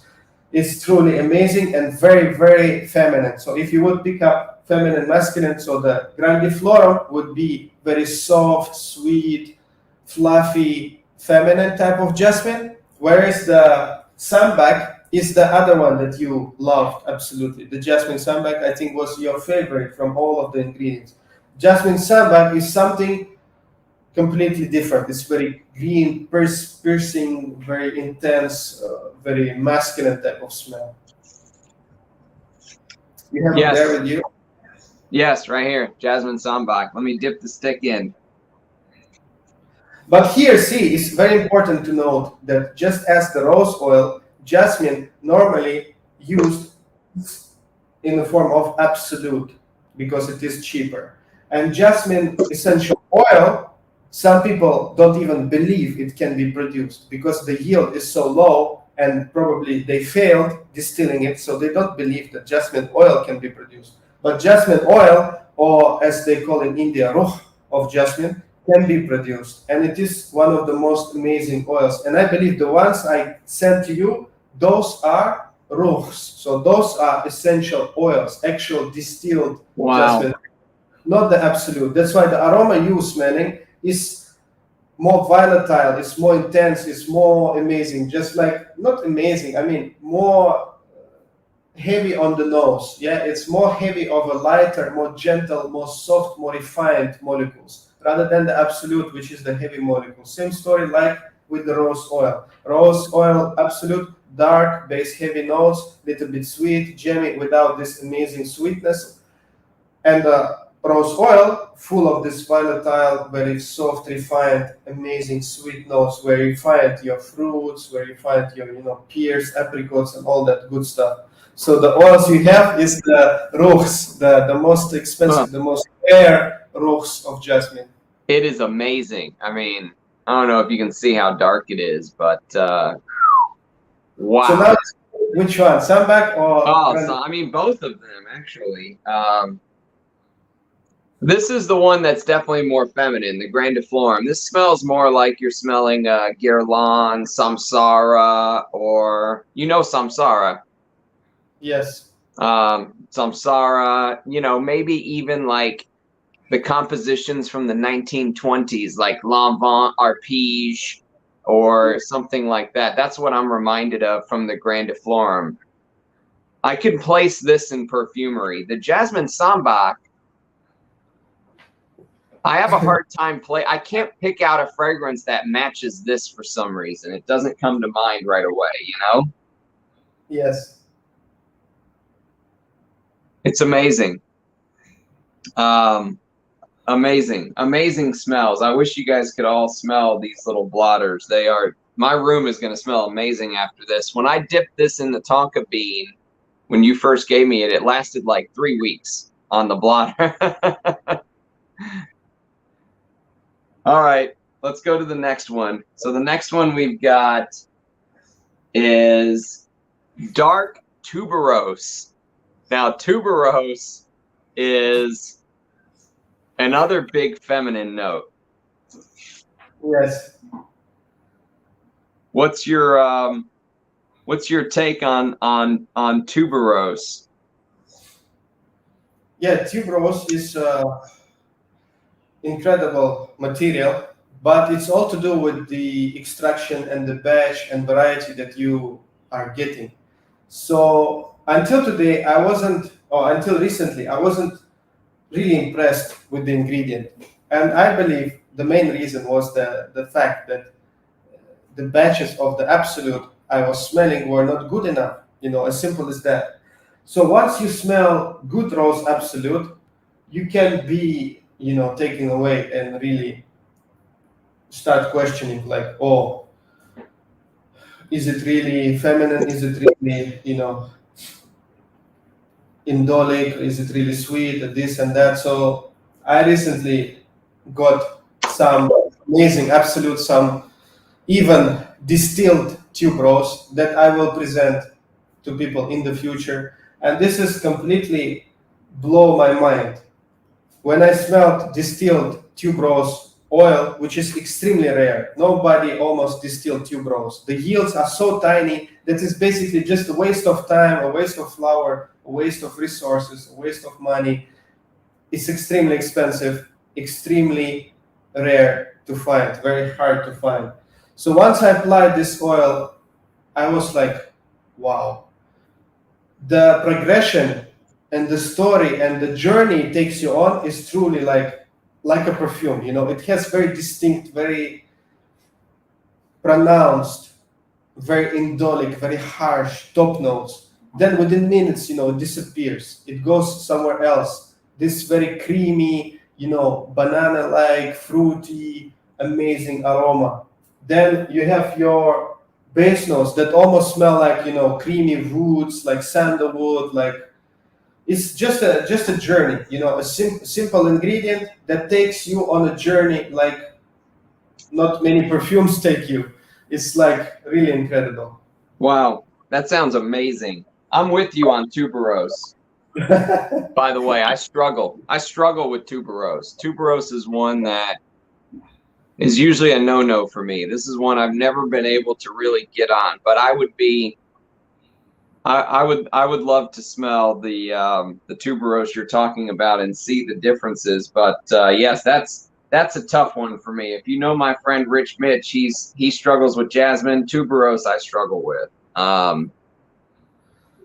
Yeah, I think it's most to do with its indolic and vegetal aspect. Yes, It's aspect of like not 100% floral, like not 100% pleasant even, not yes, indolic, but vegetal. I would say vegetal. Yeah. yeah. Frederick Mall named his tuberose carnal. There is something very carnal and almost dirty, like you said, indolic, dirty. Um, yeah, tuberose is one that yeah, very green too, right? There's some green touches in the tuberose as well. It's not just that white floral. Yeah, so far I believe I used it only once, if I remember correctly. Oh no, I think yeah, the Kohinoor I think had tuberose in the bouquet of floral notes, and then what other perfume? Flux de Fleur used to have the tuberose note. So then I kind of stopped using it completely. I was not happy with it, with the quality maybe of the materials that I've been able to source. And recently I sourced an amazing tuberose, and it's already used in one of the future perfumes and in one of the future projects as well. Beautiful. Cannot wait. All right, let's jump to Ylang Absolute. Now, Ylang is that yellow banana-like floral. What do you make of it? Yeah, Yelang is quite amazing. I see quite a few people love it on its own, and I think Bortnikov is quite heavy on Yelang. Many of his perfumes are like the Yelang presence there is like wow. It's sometimes quite dominating. For me personally, I prefer Yelang as a backstage player. I add ylang to the bouquet of floral to make it all like nice and rounded. And I do not like it to the extent that I want to make it, a central, to give it a center piece of a fragrance. I would think I would never do that. Yet mentioning this, I'm thinking now I have a very large quantity of amazing ylang that's been aged for God knows how many years. Its oil is like honey. Normally ylang it's like light oil, like a rose. It's like water. But I have ylang that is like honey. It's so thick, it's so dense, so heavy. The aroma of it transformed. It's like the rose from 1972. It becomes more condensed. It becomes more like vintage in its feel. It has something in it. When you're smelling, it give you some information. So I would probably build composition based on ylang, on that particular ylang that I'm having. But yeah, in general, I'm using ylang as to give this a touch of powder, touch of sweetness, and to round the floral bouquet. Beautiful. Yeah, thank you for sharing that. And ylang, it has that, yellow floral banana-like smell, but it also has a little bit of powderiness to it, to my nose. A touch Exactly. powdery.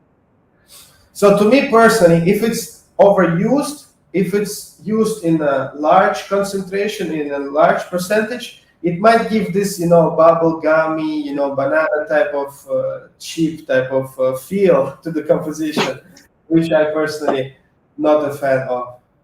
Yes, I know what you mean. It's very hard to find, one of the YouTubers I've followed for a long time has been trying to find an ylang dominant composition that is done well, and it's very hard to do. So I'm with you.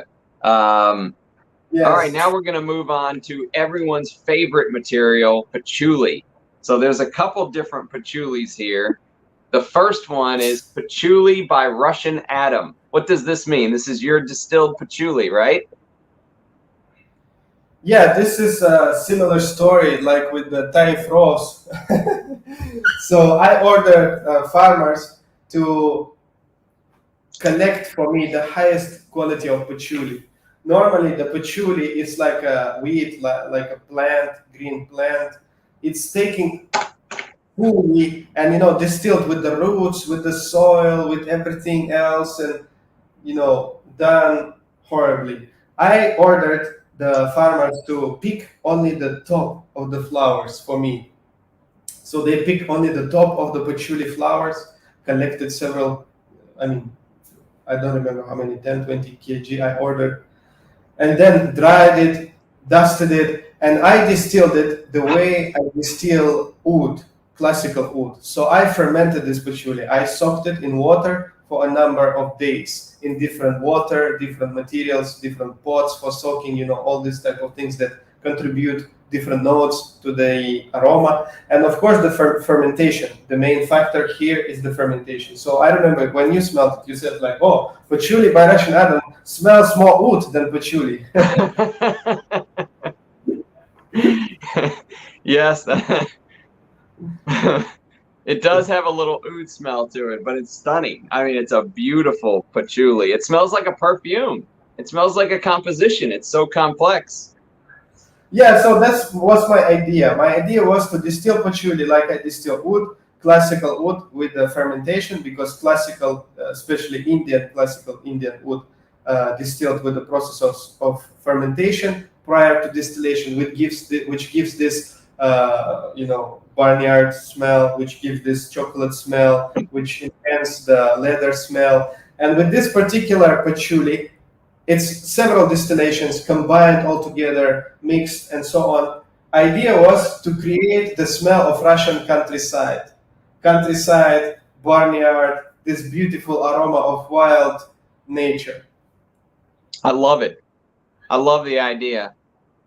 And you were thinking about that while distilling it, because this is when you were already advanced in your distilling, yeah? Yes, kind of. Beautiful. Absolutely beautiful. For a patchouli lover, this is a dream. Amazing. It has a little bit of a liquor-like smell, like a liqueur, right? Like a booziness. Yeah, obviously the alcohol is also a product of fermentation, right? So fermentation can produce the boozy notes as well. That's why the process is so complex. Some people think like, oh, fermentation, this is the low grade stuff. They just ferment the wood or whatever material to give more yield, to give this strong, stinky type of smell. But to me, fermentation is a very, very complex process. Again, you have your water, you have your material in which you're conducting the fermentation, and it's even until how many times per day you stirring this fermentation pot. It all makes a difference, man. It's Wow. very complex process, and it can create boozy notes as well. Yes. Thanks for sharing that. Now, well, there was one that leaked that I can't really get a dipstick in there, but it says aged patchouli. So this one of the typical patchoulis I use in my compositions. It's a highly aged, dark Indonesian patchouli, which is known for its, chocolatey, very smooth, amazing aroma.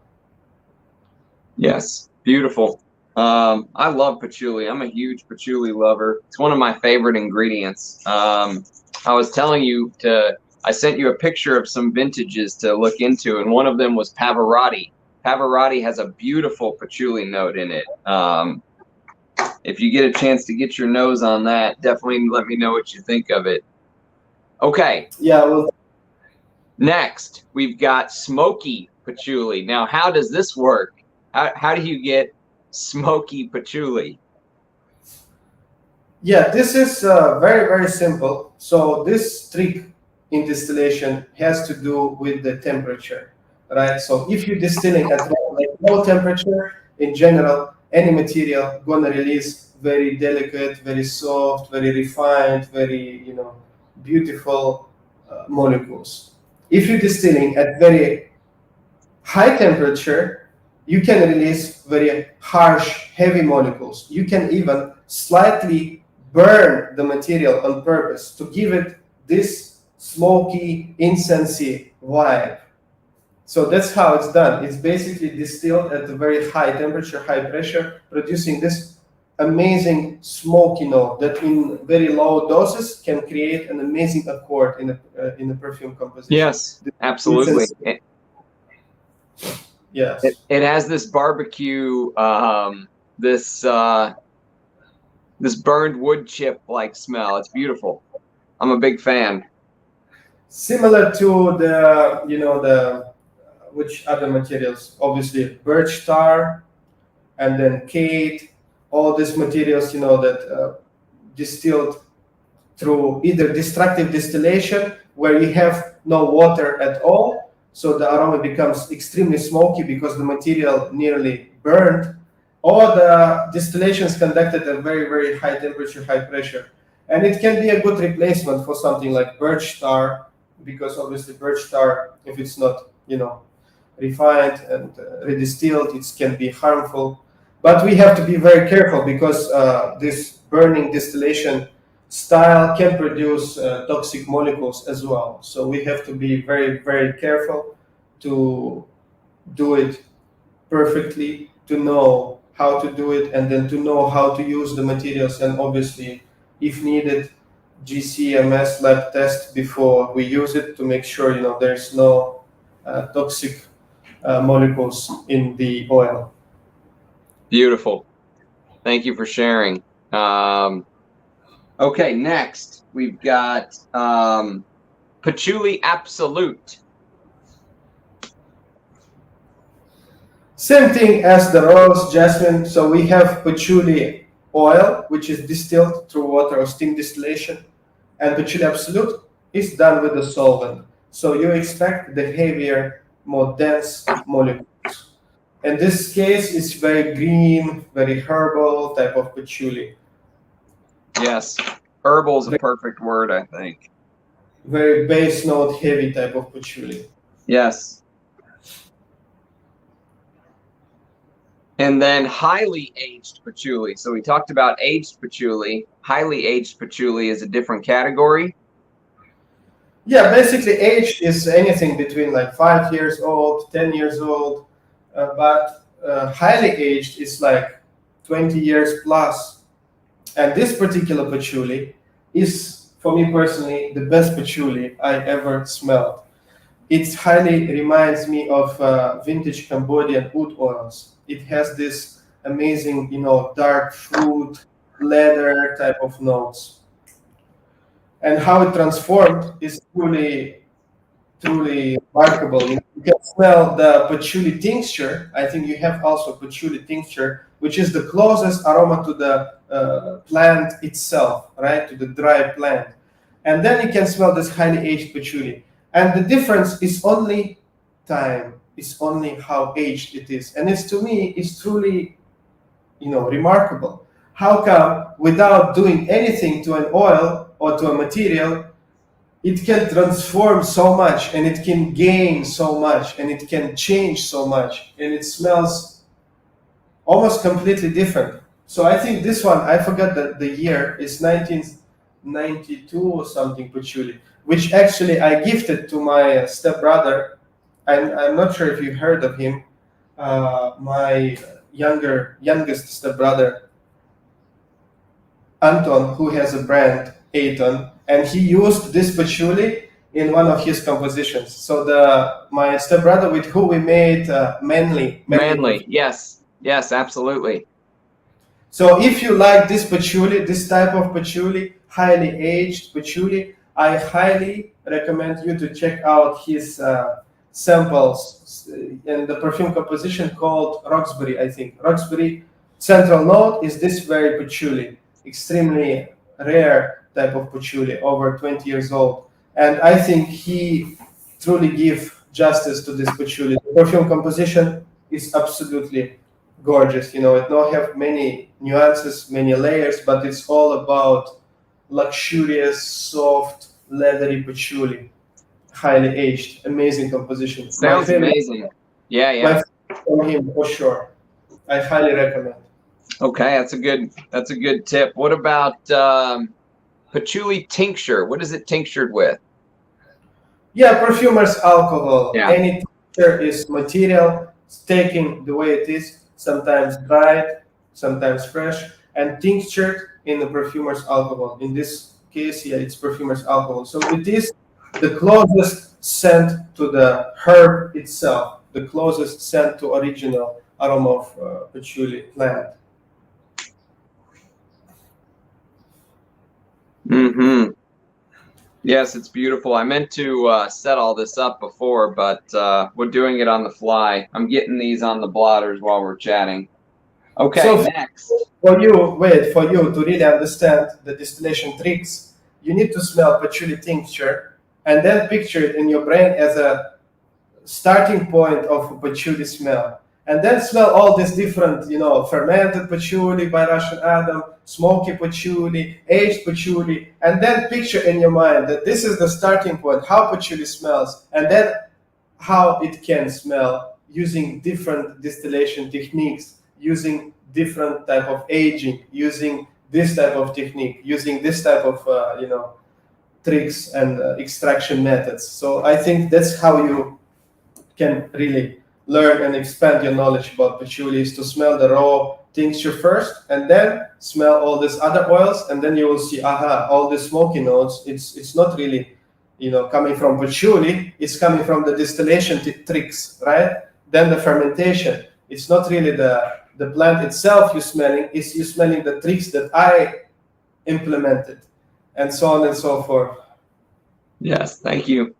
That's great advice. All right, before we move on to the next one, let's catch up on some of these comments. So one of our subscribers, Jonathan B. Swift, says, Russian Adam, have you tried Tenere, which is a Paco Rabanne composition from the 80s? He says it has carnation in it. Have you ever smelled Tenere?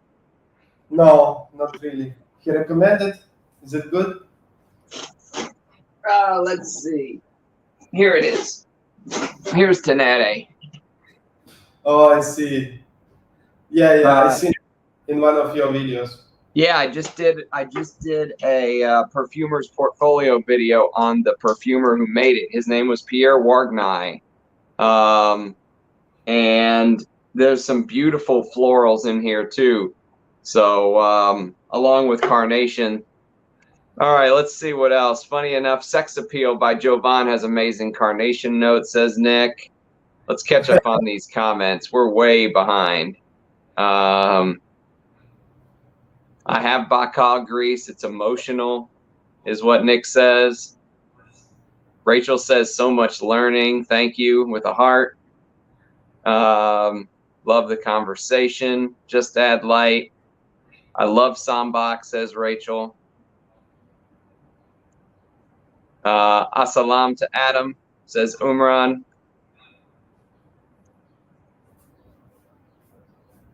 And let's see. I used to buy oud from Adam when he was a student in London. Great guy. Good stuff. That's how I started. Very happy to see some people still, follow what I'm doing since the very beginning. This really amazing. That's right. I mean, that's what happens when you prove yourself, right? And you continue to be trustworthy and honest. You get fans for life. Russian Adam, is it possible to use durian in a perfume? Do you know what durian is? Of course, and I already did use it. So I think the first person I heard of was Sultan Pasha. He used it one of his attars.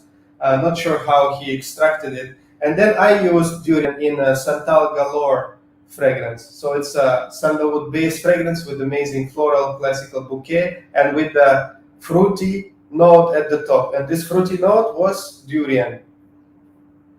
Interesting.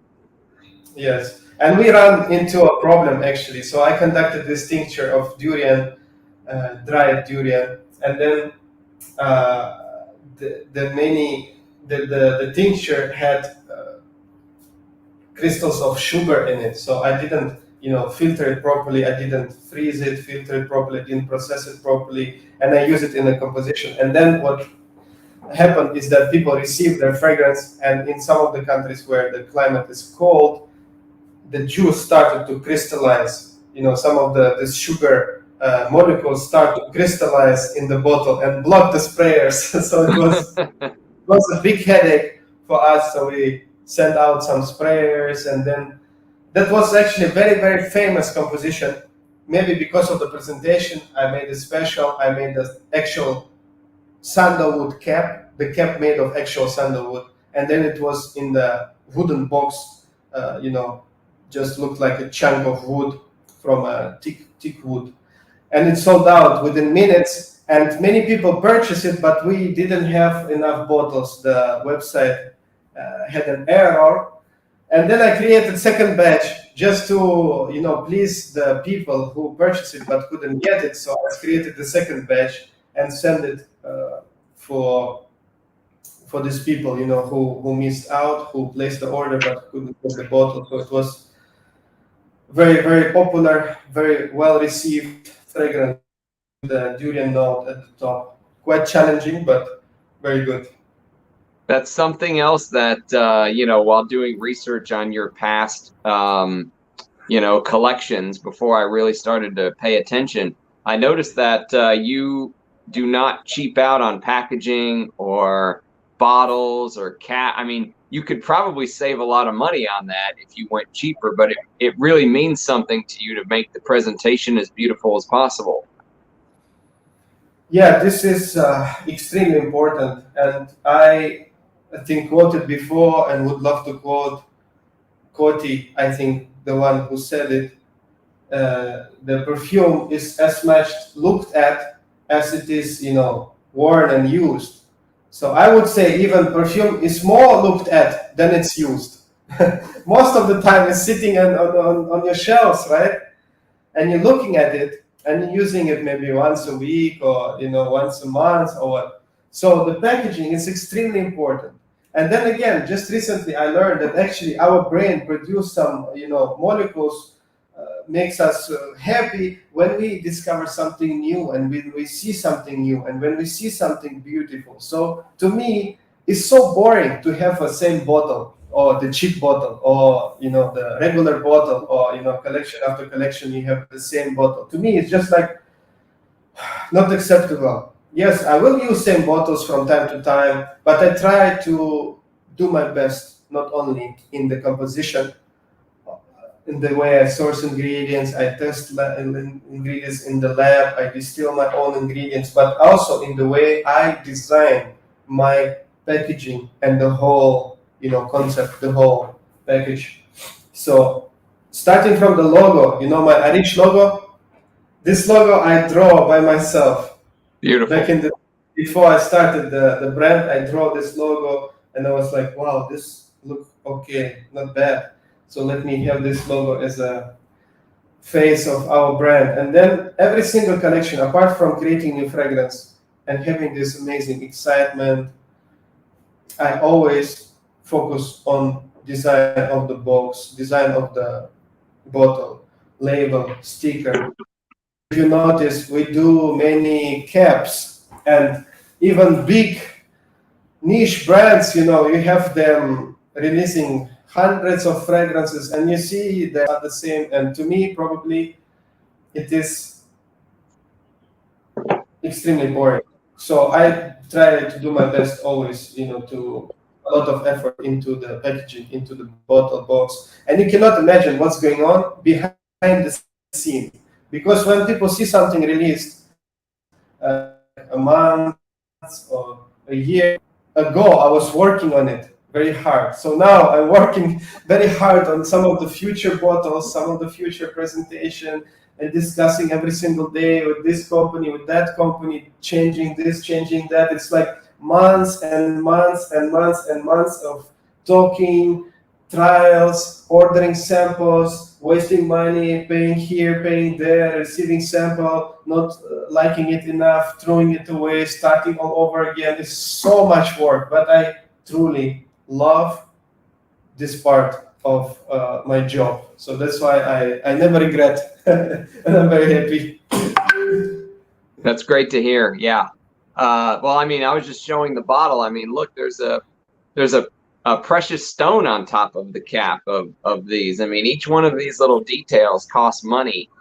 And when the juice is gone, all that's left is the bottle. And, that's what people, if you go back to the old houses, right? The houses that are no longer with us that used to be from 100 years ago or whatever it is, and the juice is all gone. All that's left is their beautiful bottles. And people wonder what it used to smell like, or so the bottle is very important. But like we started the conversation on in the beginning, we live in the world where, like Guerlain just did all of their fragrances in the L'Homme Ideal bottle. So it's all easy to produce in quantity, and we're used to that. We're used to brands giving us that. So when you give us something unique like this with these little touches, people are they're just it's an extra touch that goes above and beyond that obviously you don't have to do. So I noticed that when I was studying your old collections, that the packaging, it was never standardized or cheap. There's extra money being poured into it, and it definitely shows. So thank you very much. We love it. Yeah, that's my pleasure, man. And as I said, we cannot avoid sometimes there will be collection. For instance, yeah, new Indian collection will have same bottle as I used before, the classical. But this just because, to produce my own molded bottle, I need to order at least like 10,000 pieces, right? And 10,000 pieces, I cannot create, like one fragrance, 10,000 pieces and sell it and that's it, make another mold. So it will have to be used again and again. But I'm working on another, one new bottle is ready, another new bottle I'm working on at the moment. So it's like, it's crazy. It's crazy amount of effort. And I'm trying my best to put as many different art forms into the packaging. So as you can see, word and piece is handwritten, is calligraphy made by one of the artists. Then you have your cap, which is again, it's my mold. The metal cap is made for this bottle specifically, particular size, particular shape. For natural stone, which is at the top, to perfectly fit into this cap. And then this stone has to be hand glued into the cap. The label, need to be bent, glued to the bottle. Before this label need to be glued, bottle need to be sterilized, special liquid need to be applied, many different steps. It's like, wow, amazing. This is all thanks to God Almighty and then to my beautiful family who helped me into making it all come true and reality, because if I would do it myself, it would take all of my time. I would just sit, and glue the labels. I would not create any of the perfumes. That's good stuff.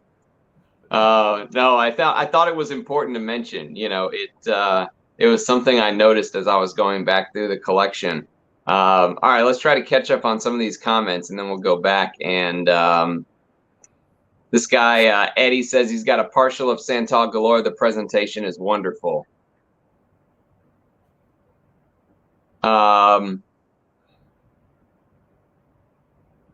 One thing you can trust with Arige is quality, honesty, and high quality. Yes, so it obviously shows. All right, let's go back to smelling some of these ingredients, shall we? Now we're going to move on to, this is the challenging one. This is the ambergris and musk and civet and skunk oil box right here. All right, so let's start with what these animalics are used for. When you create a composition and you put something like deer musk, ambergris, civet, what are you trying to add to the composition with this? Yeah, like we discussed in our first video, there was one old French perfumer who became the father of Russian perfumery. So he said that all these animalic notes like civet, ambergris, musk, they uplift the fragrance. So normally any fragrance is down, is so much down, unless you add these animalic notes. So I really like what he's saying. And all these animalic notes, they can highlight different nuances, they can do different things, but in general, it's all about uplifting the fragrance, and it's all about the contrast. It's all about the contrast. So once you're adding something dirty, stinky like civet, and contrasting it with the beautiful floral bouquet, the beautiful floral bouquet becoming even more gorgeous. So this is just a simple logic. We put something ugly in front of something beautiful, something beautiful becoming even more beautiful. So this is cashmere musk. This is the synthetic musk, yes. Yes. Synthetic white musk with the cashmeran added to it, I think. Yes. Yeah. Cashmeran is a synthetic molecule we see very often nowadays. So this is for you just to see what is the real musk versus what is the musk in modern perfumery. Right.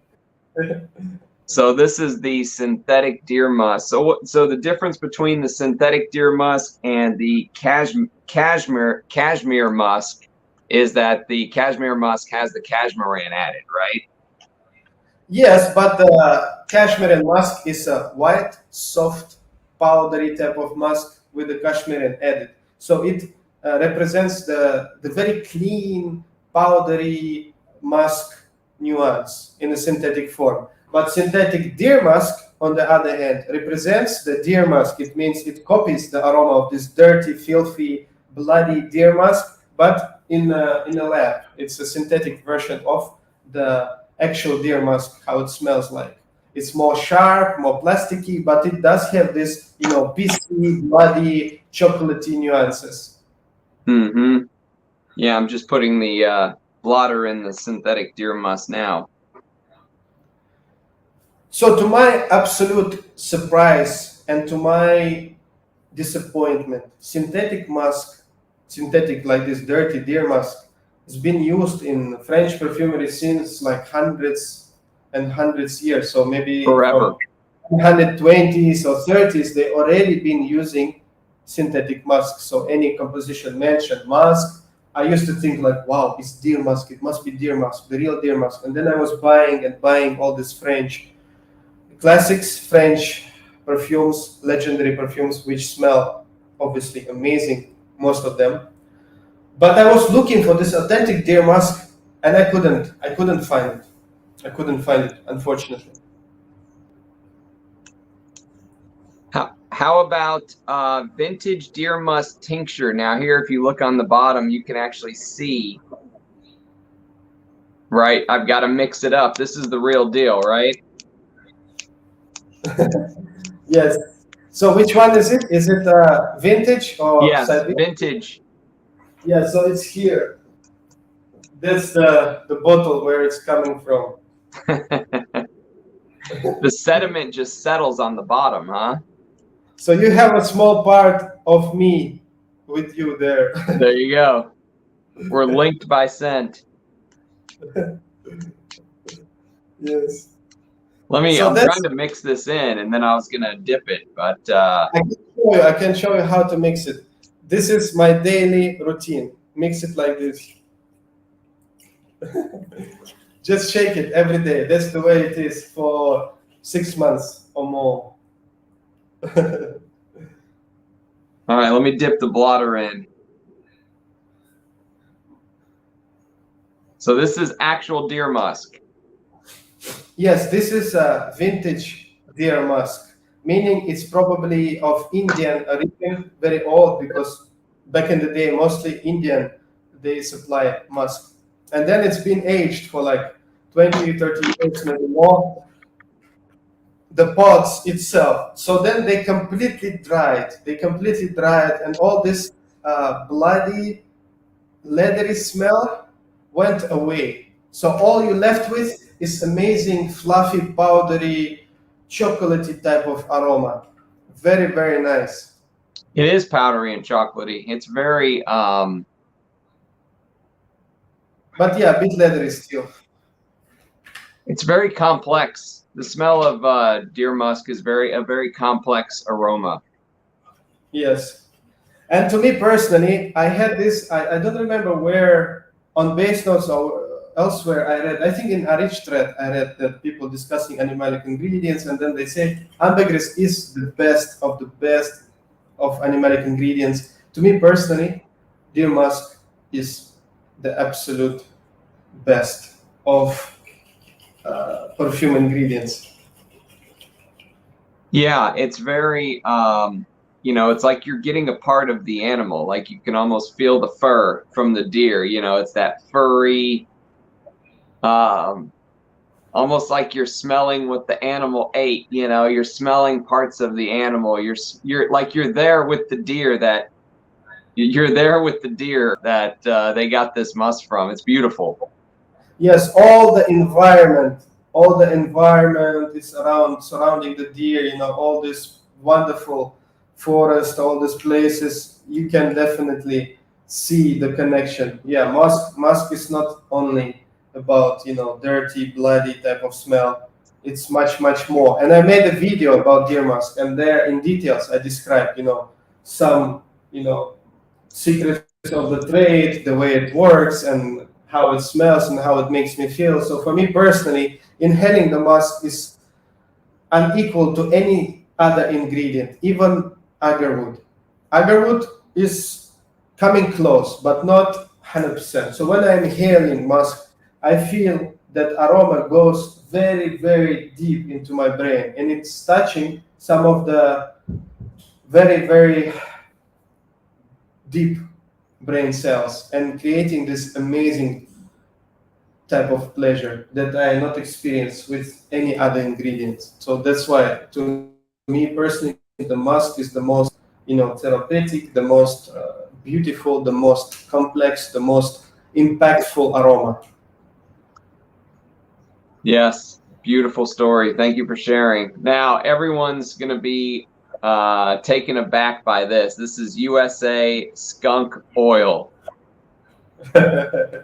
Well, all you need is a drop, right? If you smell the skunk oil in a composition, I assume you've used too much, huh? Yes, that's correct. So as we discussed earlier, there will be one perfume where this skunk oil is used. What you know, it's a oil that I actually got some on my hands. It's absolutely disgusting. It, what I've only seen one other house say or admit that they use skunk oil. It's a niche. It's an indie house from the USA called Suga, TSVGA. What does skunk oil add to an animalic profile that you can't get from, say, civet or castoreum or something like that?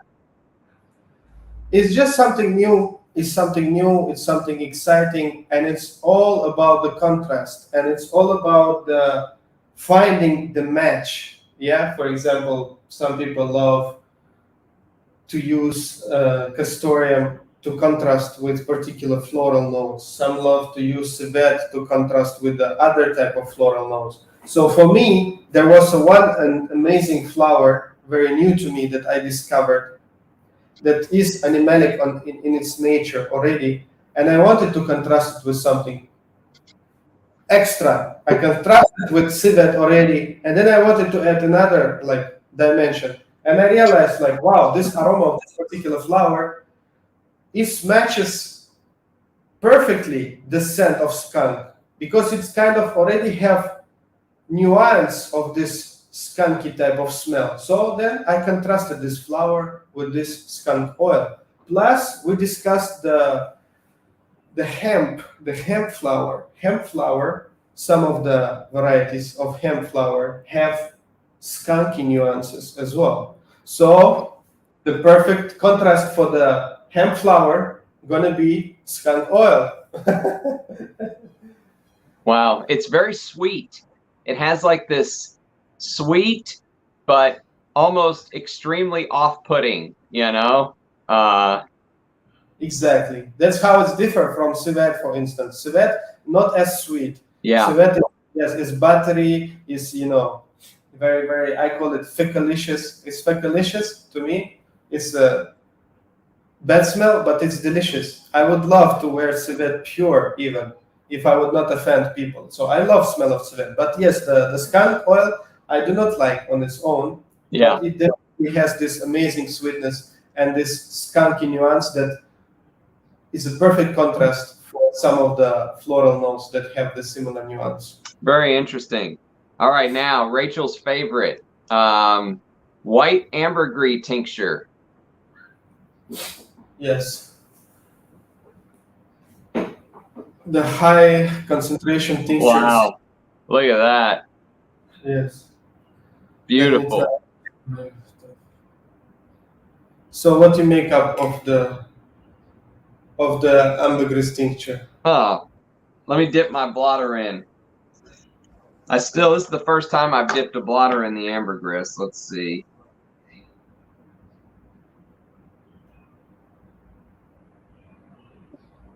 So normally, this is so animalic, but I mean, I don't know if you guys can see, but look at just around the outside. Look at it almost looks like salt crystals have formed around the outside of the ambergris.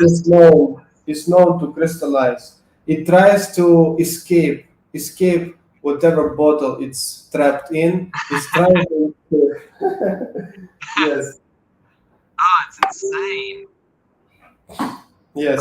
Even that bottle is very hard to open. It's very hard because there is these crystals. Yeah, it crystallizes. See the white patches here on the neck. Yes. It's oceanic but ozonic. It has this sparkle. It has this animalic sparkle to it.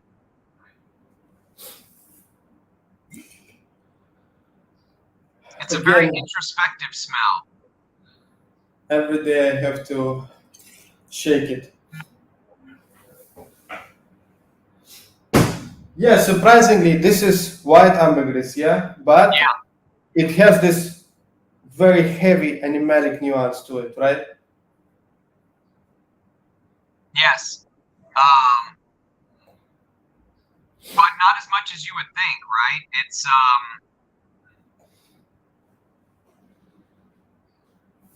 It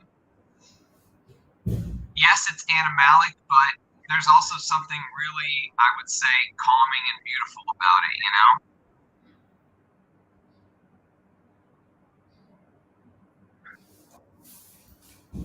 And It's this is the higher concentration. It's like I think 10% tincture. 10% tincture gives this heavy type of smell. Normally, it's used like 5%, 3%, 1%. That's when it gives more airy, more oceanic type of vibe. yeah, yeah. So this is white ambergris. What's the difference between when people use gray ambergris or black ambergris is the most animalic, right?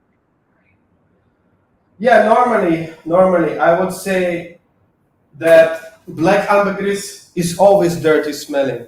It's always uh, bluish type of vibe, and gray can be very diverse. It can be very diverse. It can be animalic. It can be soft. It can be gentle. It can be nice. And then the white again, very diverse. It can be soft, powdery. Can be animalic. Can be oceanic. But in general, yeah, oldest is white. Gray is kind of a middle quality, and the black is the stuff that extremely fecal, closer to like Hyrex, Castorium, this type of aroma. Interesting. Can you hear me okay? Some of the people are saying the microphone's acting up. Yeah, I can hear you, but it changed. I not hear you as loud as before. Okay.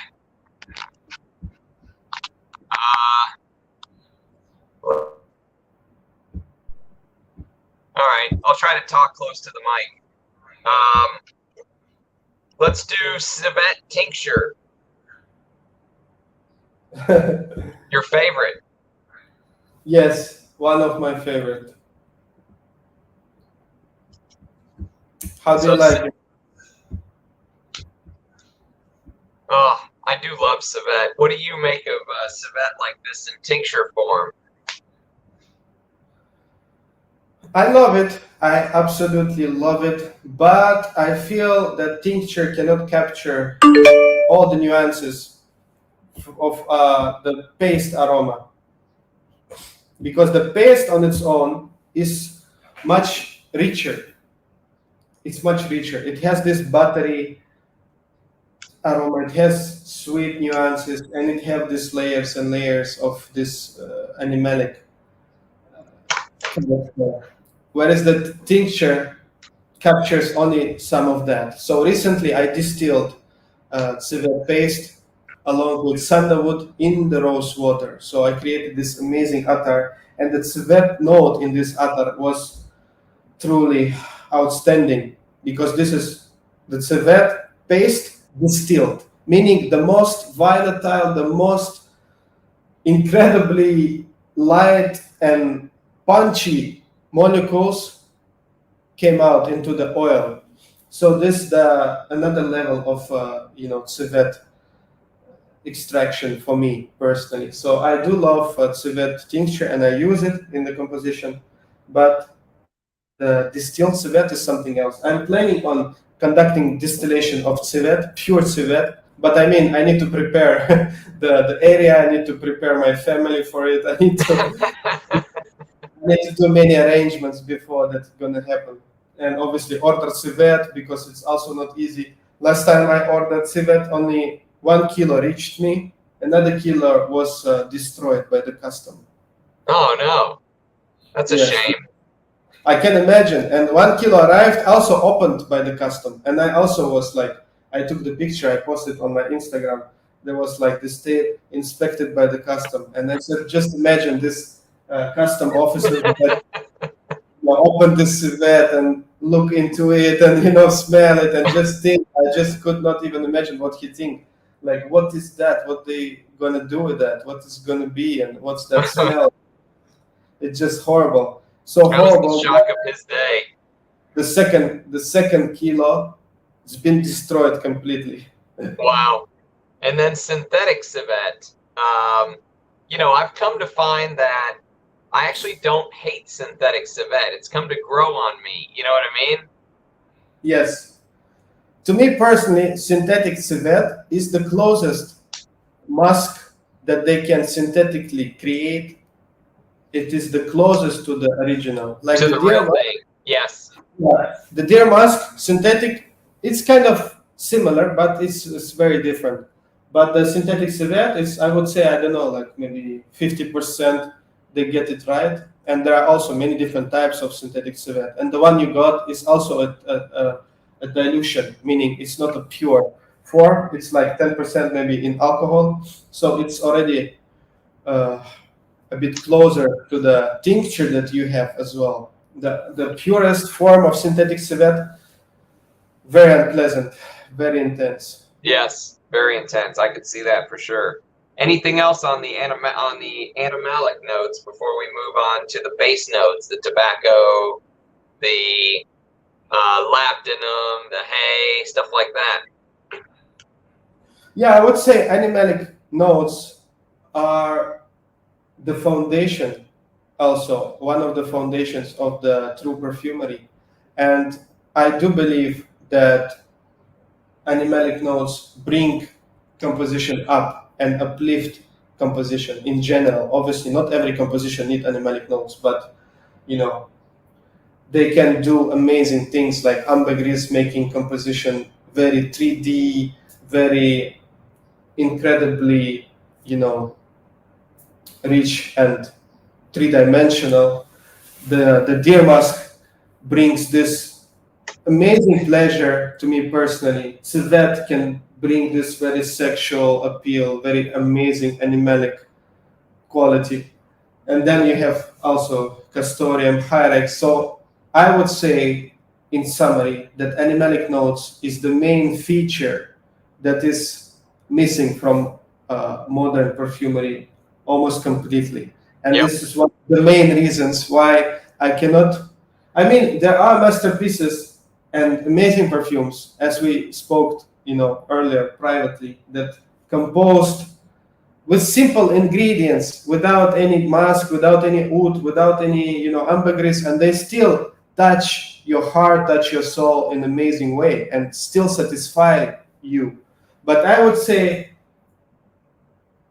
there are exceptions to the rule, and the rule is that modern perfumery is missing all these animalic notes, and it's just a step below of perfumes that have these notes in, and what they can do, to your brain, to your body, to your heart, to your soul, is just something unmatchable. So I would say, yeah, it's very sad reality, but it is what it is, and we have to live with that and move on. So no problem. There was one more animalic that you sent me. It's vintage tincture Castoreum vanilla bean. Yeah. And this one is one of the ones that leaks. So I just got a little bit left. It's beautiful though. Yeah, at the time I didn't have pure Castoreum, so this is like the tincture I purchased. This is a vintage tincture that I will use in one of my future compositions. So the person tinctured, I think, Oris, vanilla, the other things, and Castoreum. The Castoreum is the main note, so you can get this, natural animalic leather type of note, but it's extremely powerful. To get the leather feel, more leathery feel from it, you need to dilute it much more at like 10 or 5% or even 1%. It will give this leathery feel. This might be my favorite of the just the pure, animalics that you sent me. Some of the, like the pure civet and stuff like that, it's hard to smell on a test strip. This comes off beautifully. Yeah, because obviously it have some nuances added, some other ingredients, minor touches of vanilla, oris. That's why probably. Mm-hmm.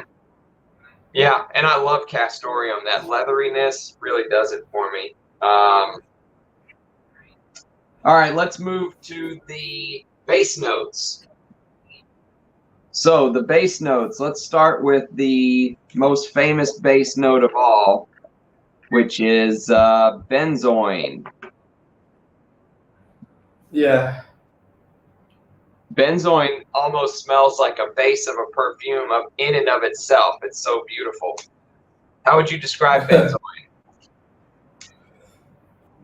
Yeah, this is one of the most common resins, beautiful aroma of, you know, warm, vanillic, gourmand type of resin, very, very soft, very gentle, at the same time, extremely, extremely rich, extremely long lasting, and it's an amazing base. Like anything you add to it is just becoming better, that's why it's so popular. And obviously, main reason I guess is because it's very affordable. Benzoin is one of the most affordable products for perfume making. So that's why until today, I think many perfumes they do use natural benzoin in a high concentration, in a high percentage.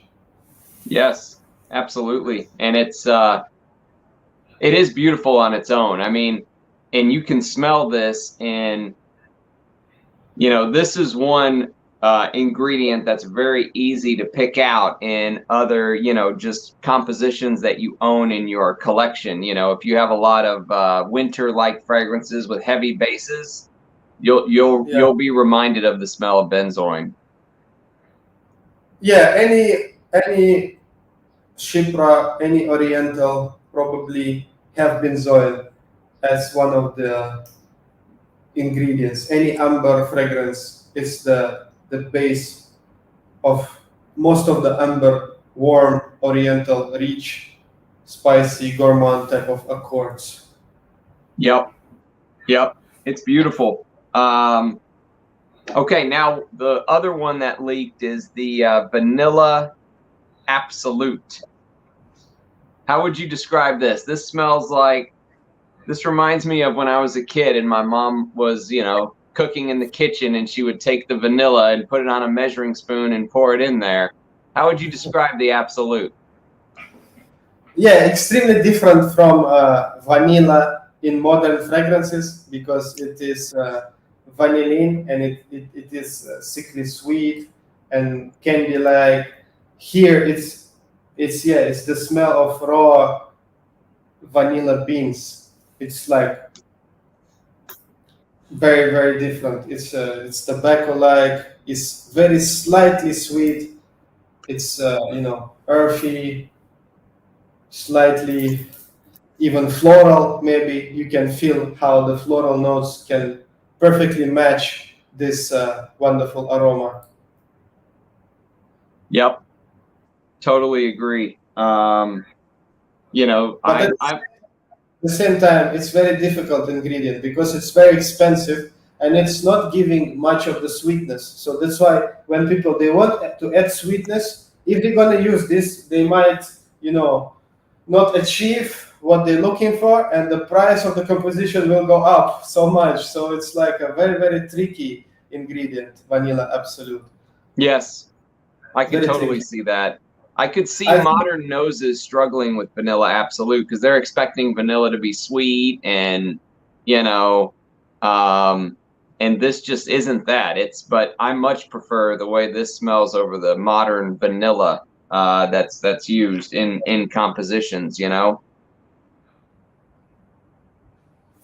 yeah, having said that, there is natural vanillin isolate, which isolated from natural materials, for example, clove, clove oil.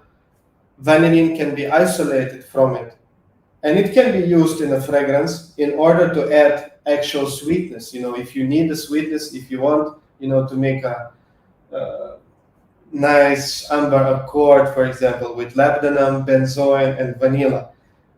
Vanilla absolute not necessarily gonna work if you want it to be sweet. So you will have to work with vanillin.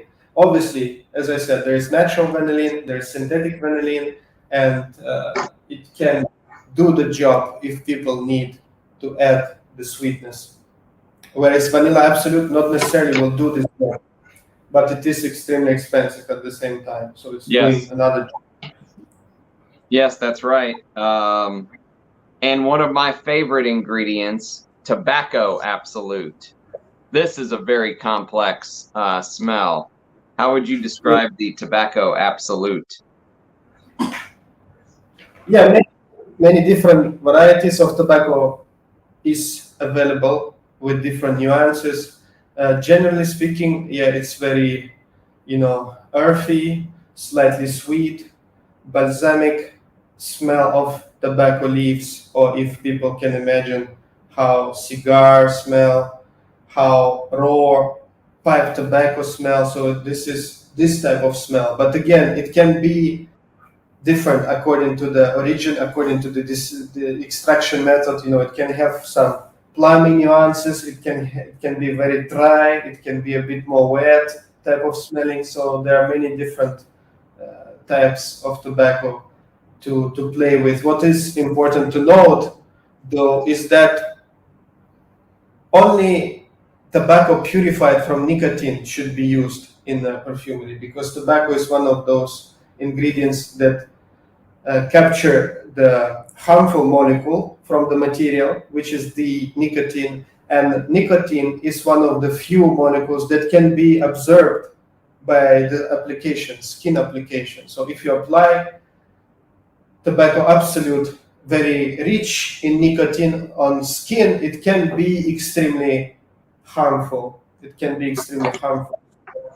If anybody is going to use tobacco absolute, just make sure you use it without any nicotine and have your nicotine removed. Because me too, first I was not 100% aware of it. Then I purchased tobacco absolute that I liked, and then I discovered it has nicotine. Then I had to send it back. Then they perform different chemical reactions in order to remove the nicotine from tobacco. So that was a very good lesson for me. And then I used it, this tobacco, I think, in one of the fragrances. So yeah, in general, very popular note, very amazing masculine aroma. And I think the latest fragrance is Manly, that captures a tobacco note quite nicely. Yes, absolutely. This reminds me, I don't smoke, but my father smoked, and whenever he used to get packs of cigarettes, they used to take that, cellophane off, and then they would have that piece of foil over the cigarettes, and you rip the foil off, and that foil, keeps the smell of the cigarettes, the unlit, Yes. tobacco from the cigarettes. That's what the tobacco absolute smells like to me. Yeah, it's more of a dry cigarette type. Mm-hmm. Yeah, I prefer absolutes that highlight different nuances. Some of them might smell more wet, more plummy, even a little bit dark, fruity type of aroma can be present in tobacco as well. And then my favorite base note is probably labdanum. So this is labdanum resin, but you also gave me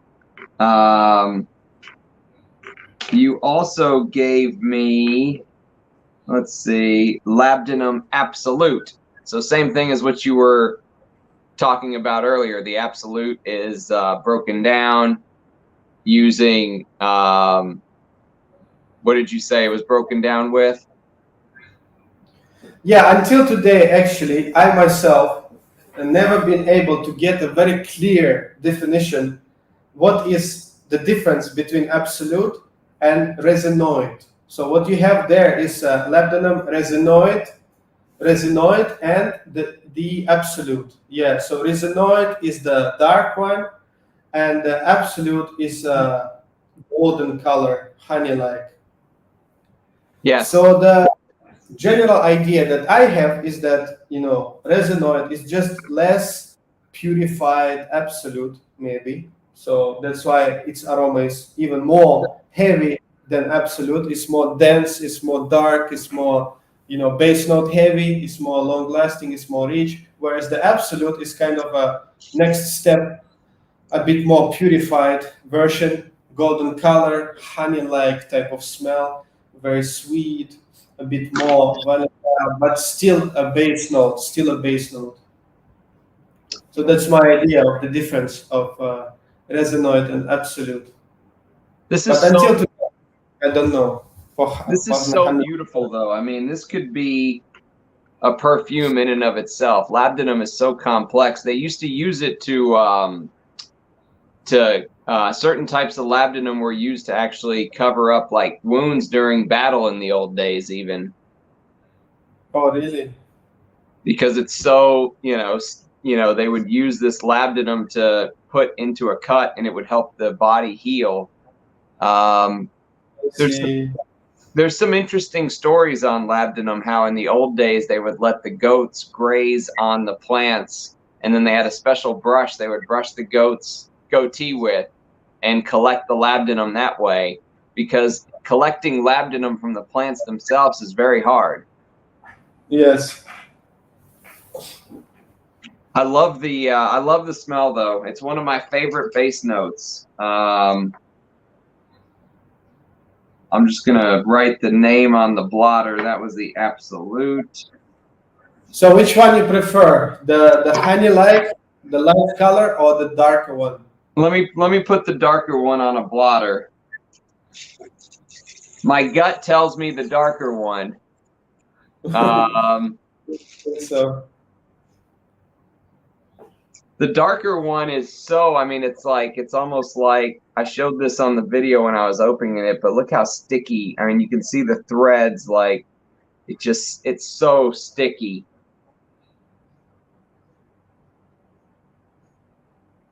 I mean, it's absolutely insane. Yeah, you can see the thread there. I think I prefer the darker one. yeah, I have it here at, I think, 20%.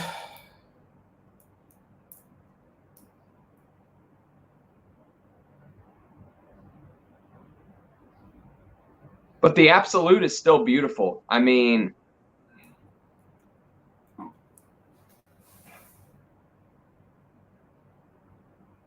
if you twisted my arm and made me pick one, I'd pick the resinoid. But I mean, if you put the absolute in a composition, it would still perform, I think, the same task. Just like you said, a little more honey-like, a little more, even like leathery qualities you get from labdanum, I feel. Yes, definitely. Some smokiness, some bitterness, very, very intense, inky, very, very dark, leathery notes. It's amazing material. Again, it's quite affordable, but extremely complex, extremely long lasting, and it can do so many different things in the composition.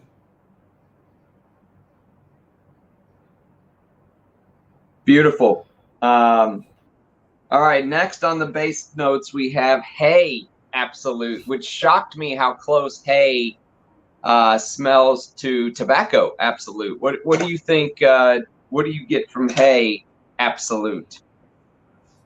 Yeah, often hay used as an alternative to tobacco absolute, and it has this, dry, sweet, herbal notes and tobacco character to it. So hay is my, I would say, recent discovery. One of the future perfumes is very heavy on hay absolute, and I absolutely adore this aroma. It's truly wonderful. It brings so many different memories and images to mind. It's tobacco like, at the same time it is herbal, it is mossy, it has oak moss nuances to it. It reminds me of the countryside in Russia, all this wild nature, because at the end of the day it is a smell of hay, and in Russia, they collect this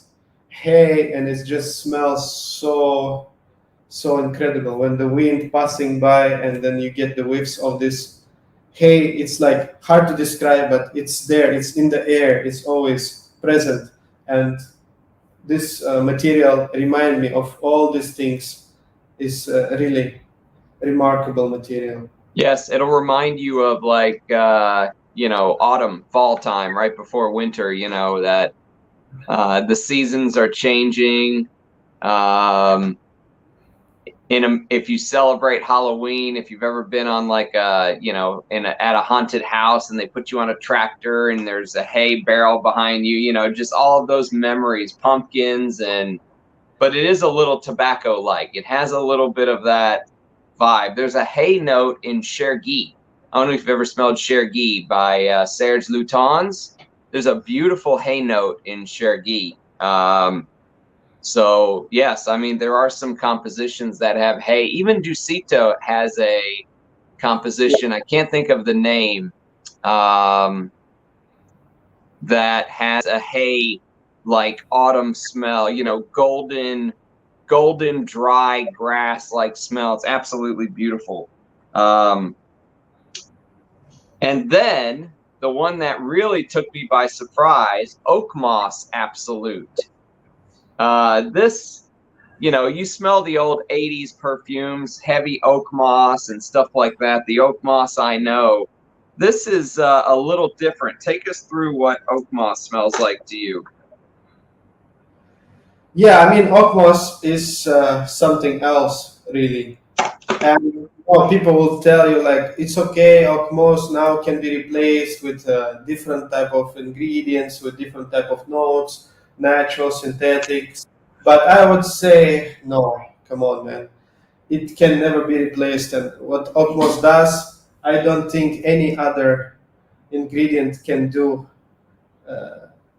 just as well as oak moss. Of course, some synthetics they come quite close. They can do the job quite well, but I mean this amazing depth that gives oak moss, I don't think many of synthetics can provide. So it offers this amazing texture and depth to the composition, apart from its very wonderful aroma. You know, it smells again slightly herbal, green, resinous, dry, slightly sweet, and then you have this texture. Like imagine you touching this, you know, tree and you touching the moss, whereas the tree bark is very sharp and ugly. When you coming to the moss, it's amazingly soft. It's amazingly silky, and it's so wonderful. So how you feel it by the touch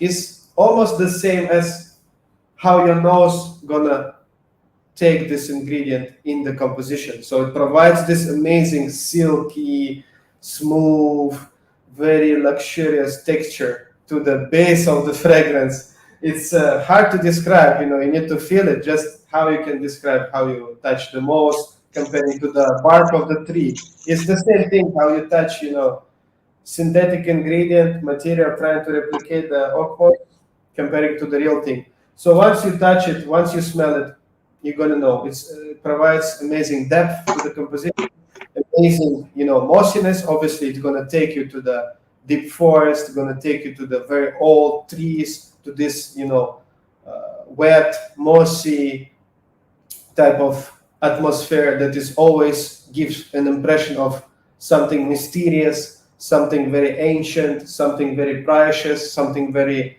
natural, at the same time very luxurious, very special, very royal. It's just an amazing ingredient.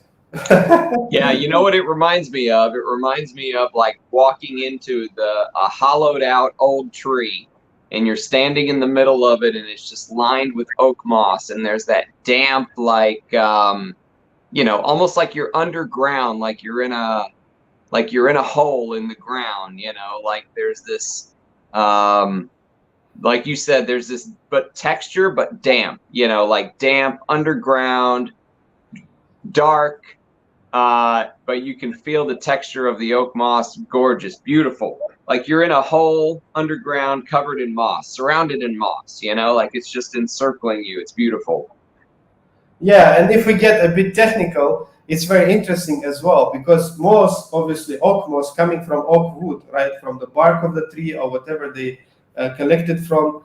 So it has the woody nuances and it has the herbal nuances and the green nuances, all these wonderful nuances. So that's why probably since hundreds of years ago, it's so common to be used in the perfume structure in order to give depth, give texture, but also to connect the woody base notes with the heart of the composition, where you have your herbal notes and your green notes coming in. So you place your oak moss on top of the woods, it connects perfectly and builds this soft, silky bridge to the middle notes where you might have your green notes, your floral notes, your herbal notes, your spices, this and that. So you see how technically oak moss is important in a perfume composition. Yes. And I don't know how you make a Chypre fragrance now without oak moss. You know, it's such a vital composition. You think of Coty's Chypre, all of the classics, Mitsuko.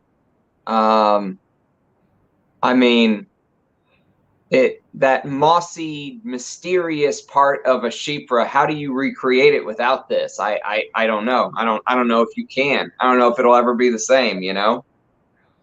Yeah, it might be extremely difficult. It might be not even 100% possible.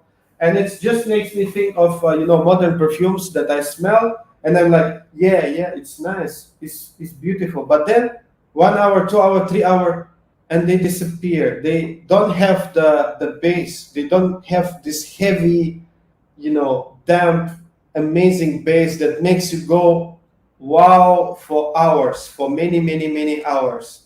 They just smell amazing, pretty, and then they just gone. Yep, exactly. No, you're exactly right. And then another one that really took me back is this Cacao Absolute. This is so like smelling the darkest, deepest chocolate you could ever imagine. Wow, it's so strong. Yeah, this is one of my favorite ingredients, one of my absolutely favorite ingredients, just because it's so closely related to oud. It's so closely related to oud. Many of the Indian ouds have these molecules naturally present, these chocolatey, amazing molecules. And I believe fermentation is one of the reasons why chocolatey flavor appear in the scent of some of the agarwood oils.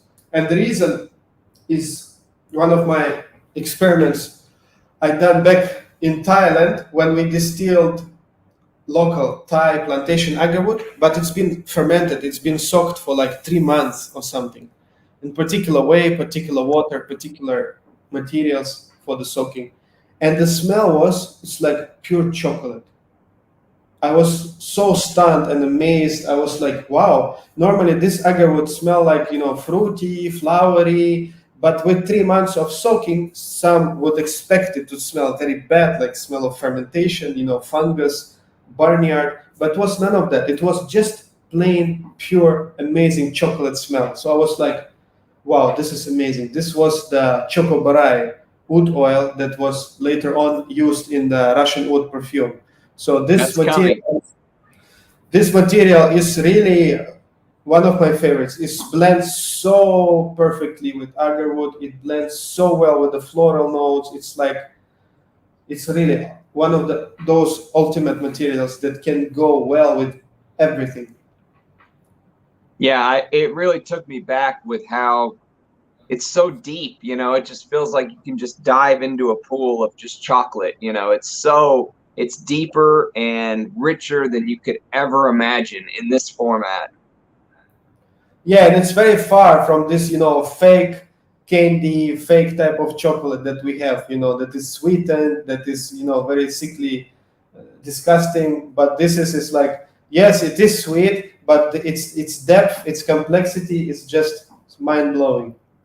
Yes, that's a great point on the sweetness. I think we covered them all except for tonka bean. Well, Now tonka is a note that I never could appreciate. I own Guerlain's Tonka Imperial. I struggled with it. I own Fève Delicieuses. I struggle with that even more. But when I smelled this, I loved it instantly. It didn't have the syrupy, disgusting sweetness that put me off from stuff like Fève Delicieux, that gloopiness, you know what I mean? This doesn't have that. How would you describe the actual Tonka Accord? yeah, the Tonka Absolute is one of the most delicious smell to me personally. It's one of the most gourmand smell. So even we think probably cacao going to be like gourmand, going to be delicious, but no, cacao is it's like a hole, bottomless hole of amazing depth and richness and darkness. But Tonka, yes, Tonka for me, it's all about delicious gourmand type of smell, all about the sweetness that I want to eat, and without stopping. So tonka is the stuff that I want to really eat. It's one of the most delicious smells. So it has this sweetness, which is akin to brown sugar or palm sugar type of sweetness. It's very, very rich, very natural type of sweetness that is so pleasing, so soothing, so relaxing. It's just like mind blowing how delicious it is. Anytime I open this can of tonka bean absolute, I just want to keep smelling it and smelling it and smelling it, and I want to create a perfume, as you said, just that has only tonka absolute. That's it, nothing else. But yeah, I mean, if tonka bean fragrances smelled like this, I will grab my charger. yes. So Fève Delicious, here's Fève. It has this extremely let me spray it.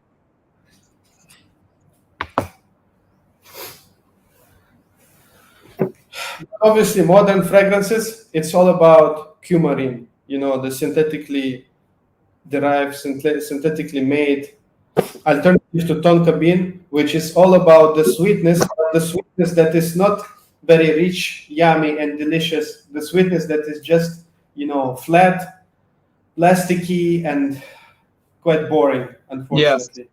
very gloopy, plasticky, disgustingly sweet. This gives, Fève gives me a headache, but the actual tonka bean, the smell is very, it's very deep.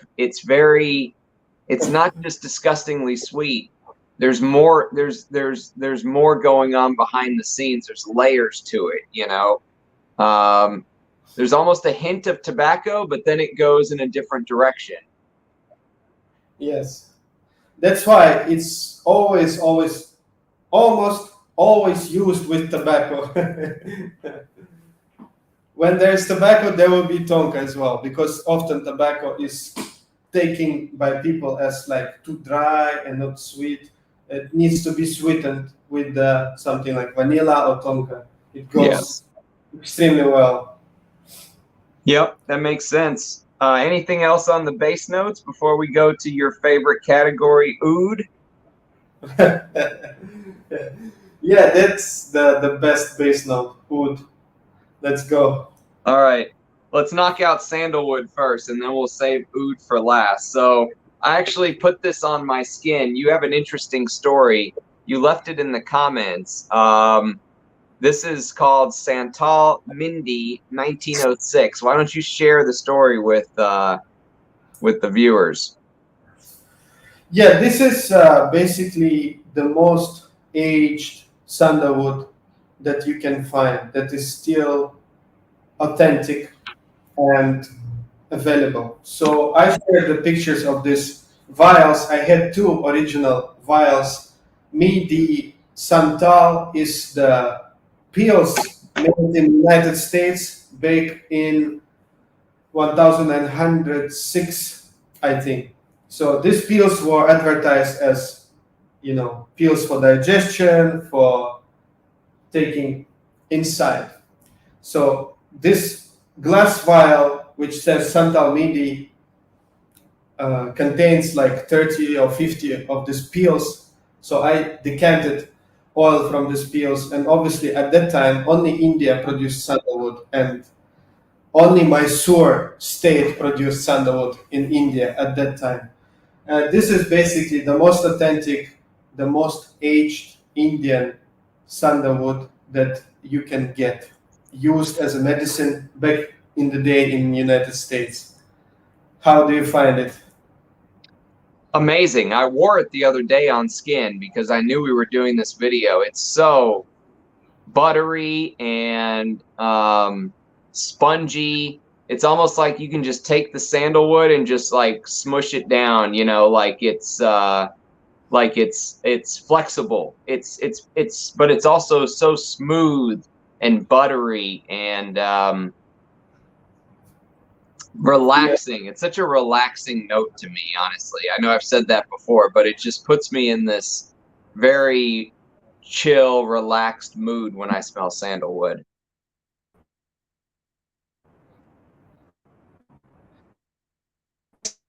You know, it's not only your imagination, because, you know, one of the scientists and I think one of the users of sandalwood, they reported that sandalwood actually make their heart beat slower, make their heart beat much slower, and they can actually feel it if they inhale a very good quality old Indian sandalwood. So it really makes sense, you know, that sandalwood is relaxing, sandalwood make you calm, because it actually produces some effects on your body. It's really, really amazing. One of the big misconceptions people have is that sandalwood is very punchy, it's very strong, it's very loud. Sandalwood is extremely soft, extremely delicate type of note. Yet it lasts for a very long time, and it can enhance the floral notes as well. And many of the other notes and traditional tinctures are made, macerations, shall we say, made in sandalwood. When you take your ambergris, you put it in sandalwood. When you take your musk grains, you put it in sandalwood. I have one of the tinctures there. Oh yeah. So this is sandalwood from year 2000 that we have on our Fieldwood website as well. So this is 20 years old Indian sandalwood with the musk. See the layer of musk, how much Wow. musk is inside? Yes. With the vintage musk inside. And what it does to musk is completely unbelievable and something truly to be experienced. It's so amazing. So see how much musk is there. Wow. And this is the same musk that you have tincture of, the vintage musk, but inside the sandalwood. What does that So do to it's the like musk? it creates this amazing bed for the musk to truly shine and truly, you know, show its full glory, its full nuances. It's truly unbelievable. So when I smell this every time, I just cannot believe, you know, that this is deer musk and it's sandalwood mixed together. That's it. It smells like, you know, the picture, if you want to just understand the idea, is similar to cacao absolute. Yeah, it's like a bottomless black hole that you're falling into, surrounded with this amazing chocolate type of aroma that is not too sweet, not too bitter. It's just in the middle. It's just in the right spot. It's just truly incredible. So this is all about chocolatey facet of the musk. It's so chocolatey, it's so rich, it's so smooth and so incredible. So it's kind of, you cannot feel sandalwood here anymore. You cannot feel like you're smelling intense musk. It's both coming together and creating something new, something truly remarkable, and something so soothing, so smooth, and so deep, so rich. It's hard to explain. It's a holy smell, isn't it? For me, whenever I smell sandalwood like that, it reminds me of like sandalwood and musk. It's like it's a holy religious smell. Yes, and musk is described to be the fragrance of heaven. The soil is in heaven is made of musk. And when people hear this, they might think, "Oh, how come? Musk maybe not so pleasant to some people, right?" But when you smell something like this, you can see the nuance that I'm talking about. You can see the pleasant nuance taking to extreme. And obviously, if we talk about paradise, everything in paradise have maybe similar names, but the state and the reality is very different from anybody can imagine. So this is I could definitely. totally see how that could take someone to a different plane of thinking. So there's This is ambergris with sandalwood. So I dusted the ambergris, very, very tiny particles of ambergris. That's why you cannot even see the layer. See, it's all right. became one. It's all became one. It's like became the sandalwood became completely black and completely saturated with the ambergris.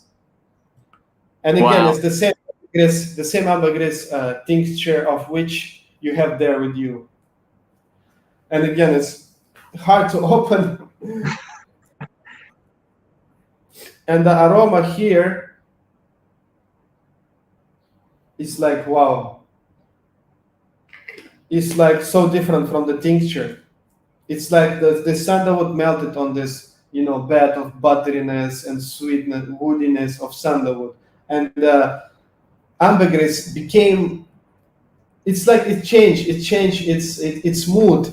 The mood of ambergris is changed with the being in the marriage with sandalwood. Ambergris changed his character. Beautiful. Yeah. I bet you it smells heavenly.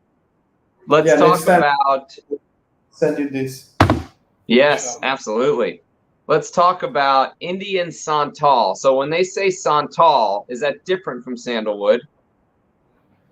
No, it's basically the same thing. And this Indian Santal is just an example of fresh Indian sandalwood, so that you can compare it to the meaty sample that you have and see really where the age takes the sandalwood aroma. Same like with the patchouli, yeah, how it changes, how it develops, how it's becoming softer and more refined, and more silky, more smooth, all that stuff.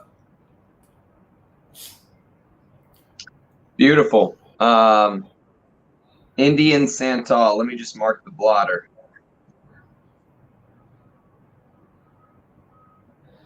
Normally, that type will be more punchy. Yeah, the fresher the sandalwood, more punchy it is. Yeah. It is still soft. It is still creamy, woody, sweet, buttery, but it's more punchy and it has this uh, how to like oily texture and a bit of a maybe steel type of notes. Like fresh from distillation, it might have this harsh, sharp stainless steel type of notes to it. All this harshness and bad nuances disappear with age, and it becomes very, very refined, very, very. Yeah.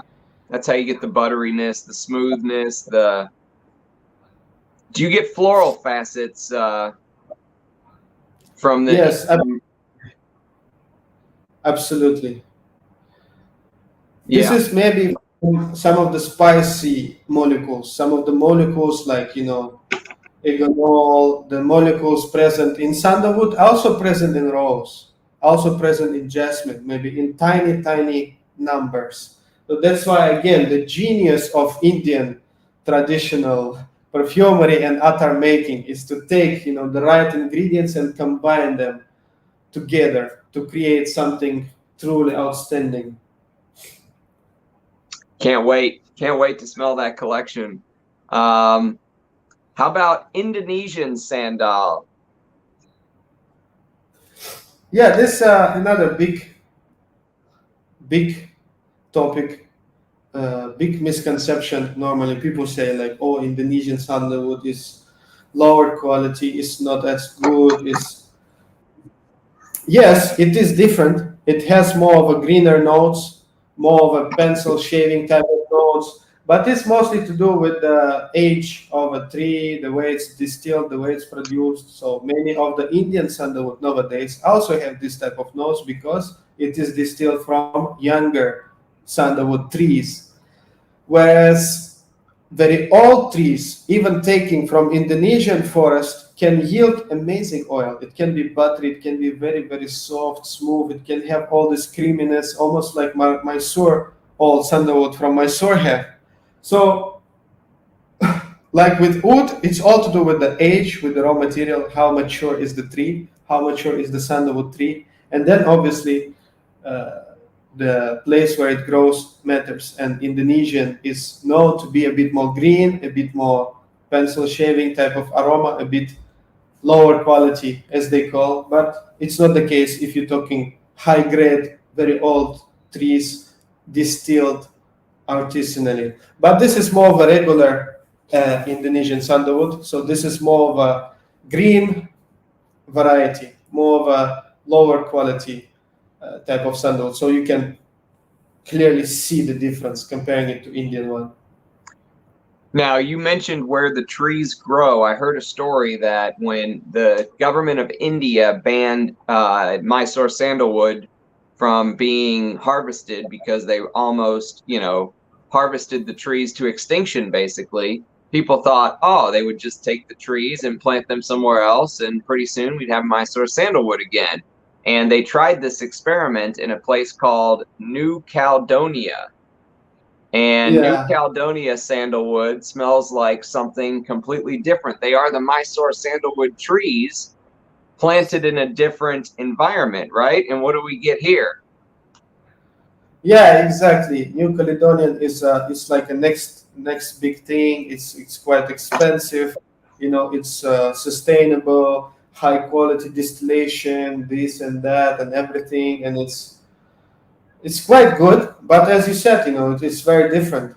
It's very, very different, and it's missing some of the butteriness, some of the sweetness. Yet you have some of the newer nuances coming in. It's a bit more of a nutty, fresh type of sandalwood, I would say. So if you What guys is it? know fragrances like this is Le Labo's Santal 33. This uses New Caledonian sandalwood. And if you've ever smelled that pickle smell, that smells like pickle, that's New Caledonian sandalwood because it takes from the ground of where it was planted.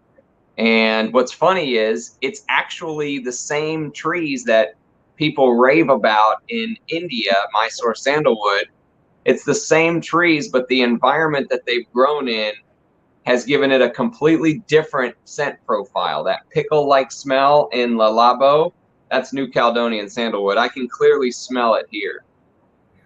I see. That's very interesting. Yeah, that's very interesting because before I've been told that this fragrance probably is 100% synthetic, but I assume it is possible that yes, they used some of the New Caledonian sandalwood. And the same thing with Australia. Australia also imported lots of sandalwood from India, right? But it still smells like Australian sandalwood, even though it is Mysore variety in terms of the tree. Let's talk about Australian sandalwood. What scent profile does this give off?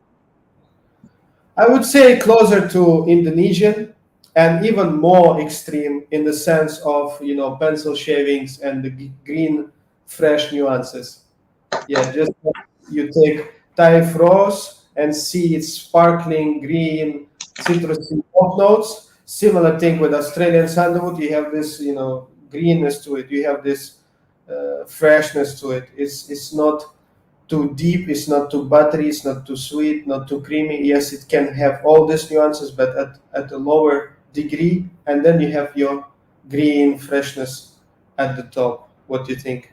This sandalwood smells like the sandalwood that maybe Dior or Guerlain might use. This Australian sandalwood, like if you know fragrances like Santal Royale, I think this uses Australian sandalwood. Yes. Yeah, probably. I would say the access to sandalwood, to Indian sandalwood, for the large commercial brands is no longer exist. There is no option of using Indian sandalwood, I would say, unless it is like Indian grown in New Caledonia or grown in Australia. Then yes, because there is quantities of it, it is available, it is more affordable, it's not as regulated. So I would say, yeah, any commercial fragrance from the big house, if using real sandalwood, it must be Australian or New Caledonian one. Yeah. I would highly doubt New Caledonian because it is extremely expensive. Really? Times more expensive than Australian. Yes.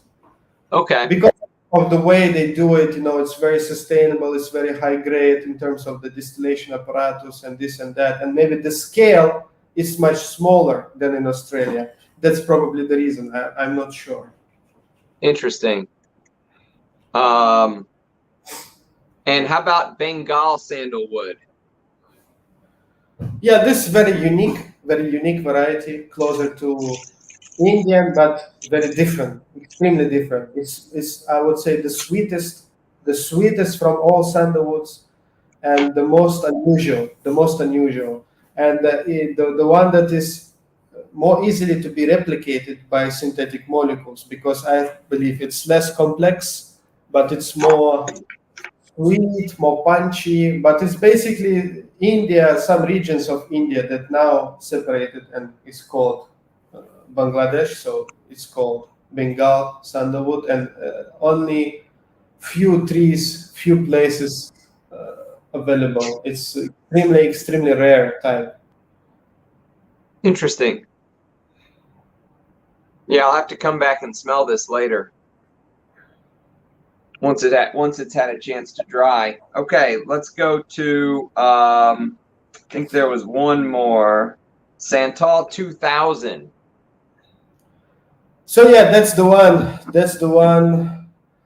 I must rate it ambergris in, and that's the one available until today, I think, on Philwood website. So this is over 20 years old, pure Indian Mysore sandalwood, lab tested, amazing quality. I think the best you can get for the money in terms of the scent profile and authenticity. So I tested personally this batch in the lab for purity, so you can rest assured this is like a good, pure, natural stuff. And I think it's like below $100, something like $70 per bottle or something. So it's quite affordable for what it is. Not easy to find 20 plus years old sandalwood that's been lab tested, approved, and very, very authentic. Not easy.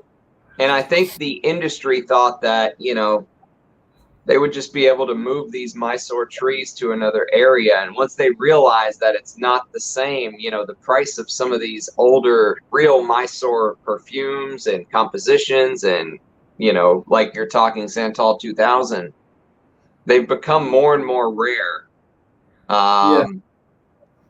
So yeah, very, very lucky to get to smell that. Thank you very much. All right, let's go to your favorite category, the ouds. Let's go to the one that I'm actually wearing first today. I have some of this on my arm because Chinese oud was my scent of the day. I finished off that little blotter, and so I figured I would put the actual oud Chinese CO2 on my hand. It's absolutely beautiful. it feels a little sweeter, a little warmer in the opening than some of the ouds I'm used to. But then it turns, and as the hours dry, it becomes more recognizable for me. How do you what? First of all, explain to the people what CO2 is, and this particular batch. Yes, CO2 is a new method of extraction, or I mean, it's new. No, obviously it's not new, but it's new to the market maybe. And recently, many companies appear that do CO2 extraction of agarwood. So it is the agarwood chips extracted with the CO2 gas, and then they get the oil, they get the mixture out, and then they separate the oil from it. So it's basically just a name of the extraction. We also have rose oil CO2. It's quite different from absolute, it's quite different from the essential oil. So most people say that CO2 represents the most authentic smell of the material itself. So CO2 pull so many things out of the material. The most of the compounds are extracted.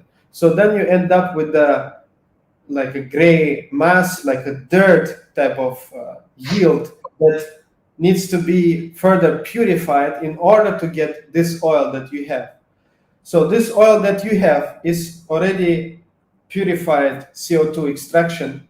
That's why it looks like honey, it looks like oil. And it represents basically the most friendly scent of agarwood, which normally is compared to the gentle heating of agarwood chip. When you gently heat agarwood chip, this aroma that you're gonna get.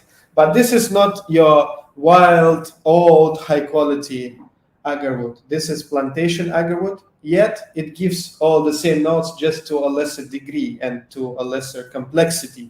So you have your sweetness, your balsamic notes, your hay notes, your honey notes, all good stuff is there. It's just not as complex, not as rich as the wild stuff, but it is extremely, extremely good, affordable, sustainable, and now it's very, very common, and maybe some of the brands using it. But I highly doubt, because it's extremely soft in nature, and to have it in a perfume composition will cost you a lot of money to be truly noticeable. It's extremely soft type of agarwood extraction.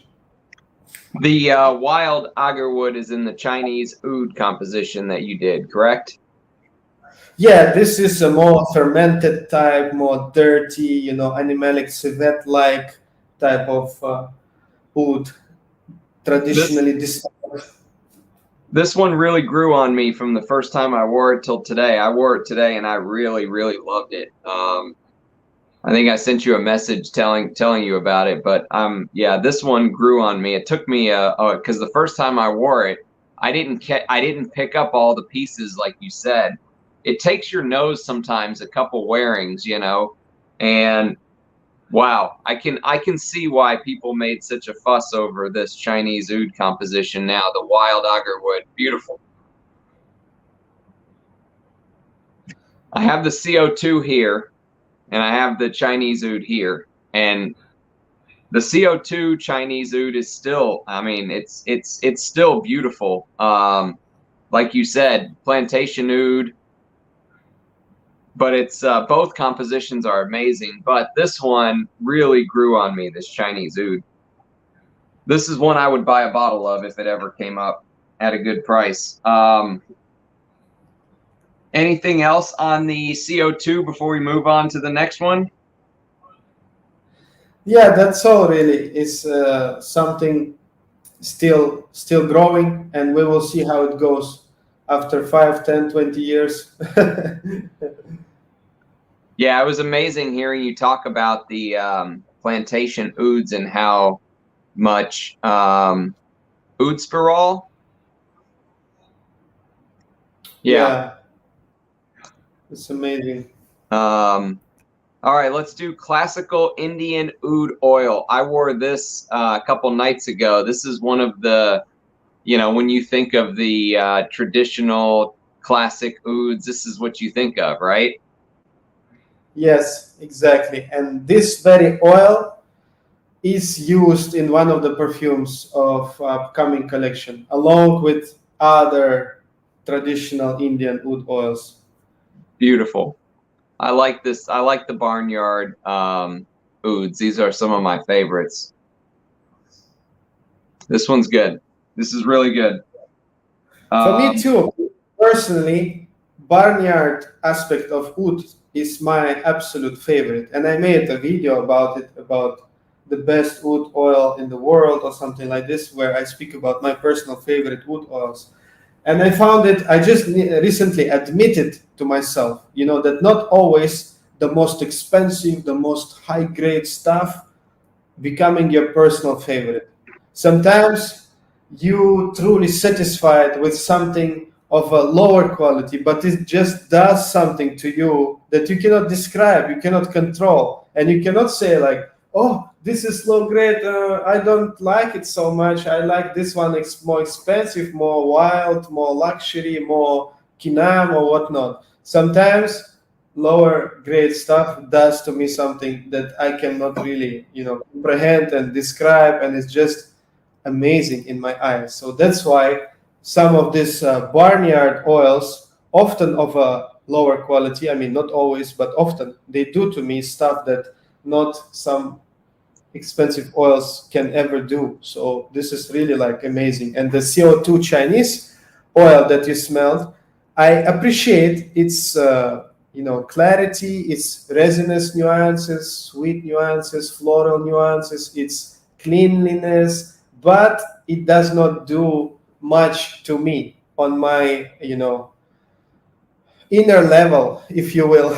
But these barnyard oils always touching the part in me that makes me absolutely go wild and go absolutely crazy. that And always wants more, right? It touches the part that always wants more. Yes, I'm with you. Um, yeah, I was thinking maybe it's because of my childhood. I grew up in the countryside with my grandparents, and all this, barnyard, nature, goats, cows, and so on. Maybe it's related to that. I don't know.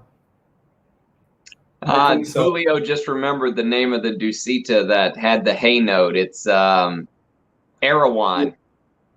Yeah, I smell it. She highlighted more like a clean type of fresh nuances of the hay and created a very, very bright, uplifting sort of a composition. Yeah, I remember I tried. Very green, very Oh, fresh. I'm so upset. I sprayed Feb Delicious. That smell just makes me grossed out every time. I should get rid of that bottle. All right, let's do Sweet Indian. Yes, Sweet Indian is a good example of more artisanal, more high quality Indian wood oil when higher quality raw material been taken and treated differently to classical approach. It's meaning minimum fermentation, gentle temperature, good raw materials, and the smell is something else, right? It's so sweet, so rich, so incredible, and it has this barnyard nuance, but In it's the very background. very clean at the same time, right? Yeah, yeah, it's contrast. The barnyard's in the background. Exactly. It's one of my favorite oils. Yes. Yeah, yeah. The two Indian, the classical Indian and the sweet Indian are amazing. Um, and what about Philippine Sri Lanka? Is that a plantation oud? No, that's the oil that took you back. I remember, and when you smelled it, you like Yes, this was like violet or like oris root or that's something. right. That's right. And this is the highest quality sinking agarwood, dust and shavings from Philippines agarwood and from Sri Lankan agarwood. One of the two of the areas that agarwood been discovered somewhat recently, like 5, 10 years ago, and the places where extremely old agarwood trees are still standing or were standing, like at the time when I source this raw material. So this is almost as high as you can go in terms of agarwood artisanal distillation to most ancient geographically places of agarwood, to most amazing batches of raw materials sinking agarwood, the most old, the most expensive, the most oil and resin rich shavings and chips blended together and distilled by me personally in a copper Portuguese boiler through several weeks or a month or something, yielded the smell that is out of this world, meaning you can never relate to it as agarwood oil, right? It's more orris than agarwood. Yes, it reminds me of orris. So that's the point of artisanal high quality agarwood. Most of the time it yields oil that smells nothing like wood that people imagine to be wood or something that comes out from the tree, you know. Often it yields stuff like, smells like orris, smells like rose, smells like blue lotus, smells like, you know, pandanus flower or something. It's like truly crazy because the molecules present in high quality wild old agarwood are unimaginable. Like you cannot imagine what type of molecules are present there. They might be molecules same, like I said, same molecules as in orris, same molecules like in pandanus flower, like in rose flower, like in jasmine flower, same molecules like in I don't know, ocean water, in ambergris, in musk, and so on. It's so diverse. So you really going to be amazed when you work with the high grade agarwood. That's a good example of it. Yes, it's a fantastic example. You mentioned in the previous video that agarwood can smell like anything. It can smell like vanilla ice cream. It can smell fruity, floral. Why is that? Why is it such a ingredient that can go anywhere? Yeah, exactly. Because of the molecule structure, because it has some of the, it shares some of the molecules, like all of these ingredients that we know. And it's mysterious because the tree produced it by the will of God Almighty within itself. Tree produces this type of molecules, this type of oil, this type of resin, right? And we do not know really why it's producing this or that molecules. It's to do with its species only. It's also to do with the environment. It's to do with the water. It's to do with the temperature. It's to do with many variables that, like in your distillation or your perfume making, you know, there are so many variables you can pull that produce different results that you just never know what you're gonna get. And that's the reason, yeah, why agarwood is so diverse, because its molecule structure is so rich, and within this molecule structure you can find molecules that are exactly the same as the molecules in other ingredients like orris, chocolate, tobacco, I don't know, ocean breeze or whatever.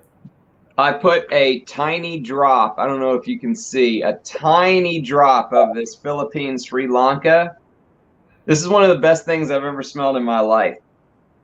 Yeah, man, it's gonna take you. It's gonna last. It's gonna last. It's gonna project. Even this small, tiny needle type of touch on your hand is gonna like project something crazy. You will smell it here, there. You move your head. You will think where it's coming from, man, and then you will realize I was doing this the same. It's This is really the most. This is one of the most amazing things I've ever smelled ever.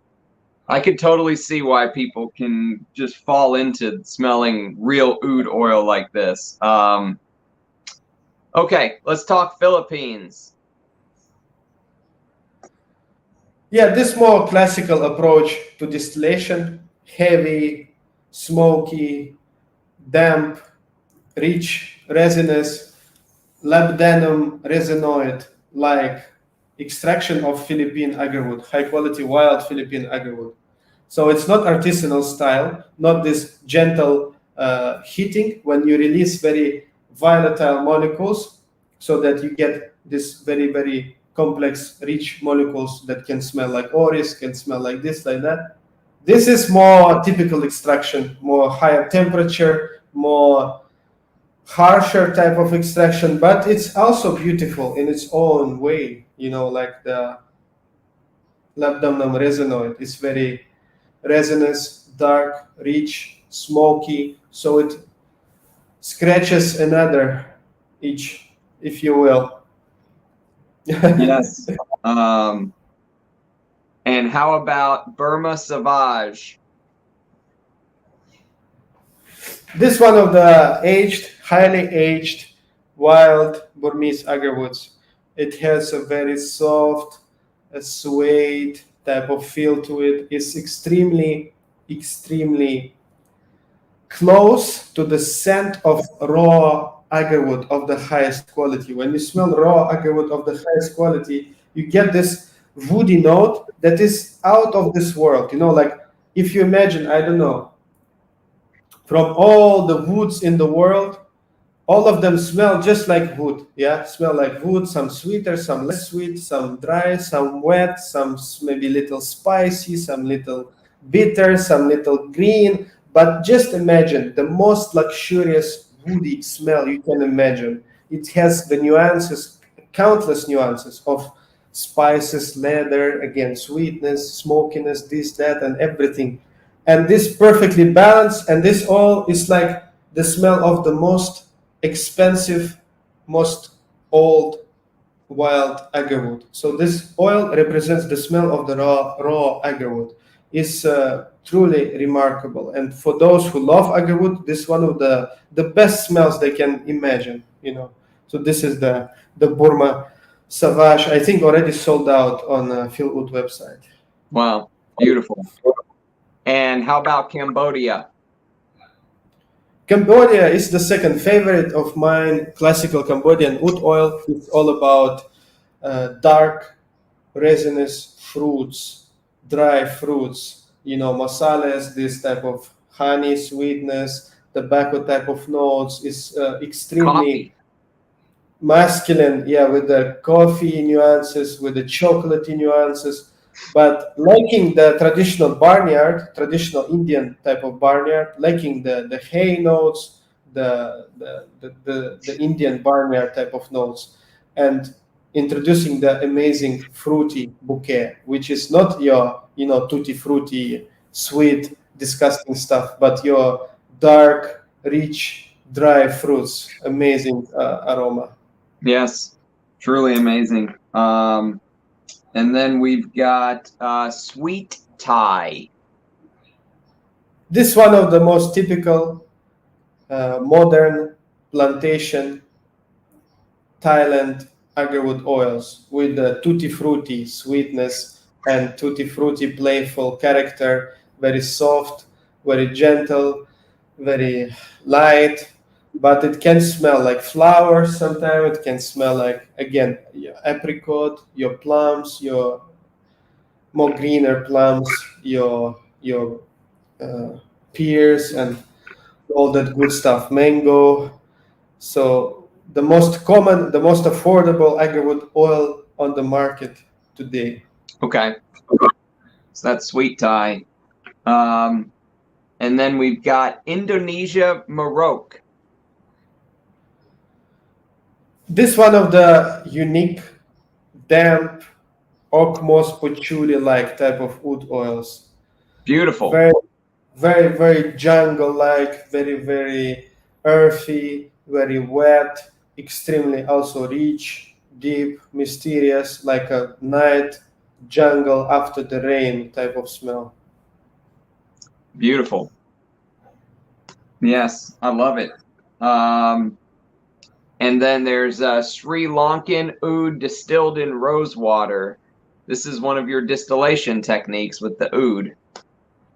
Yeah, that's where I took Sri Lankan agarwood, distilled it in rose water, and constantly recycling the hydrosol, meaning the rose water was going back and forth for weeks, making this agarwood oil smell very rosy, very, very rosy. So this is again like Indian type of traditional technique of perfume making I an love wood it. oil with the nuance of rose, without actually adding any rose oil to it, but distilling it in the rose water.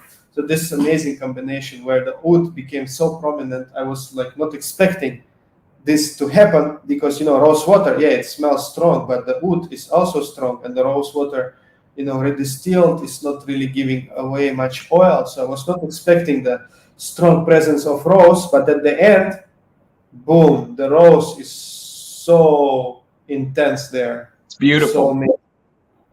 Yes. Yeah, it's really beautiful.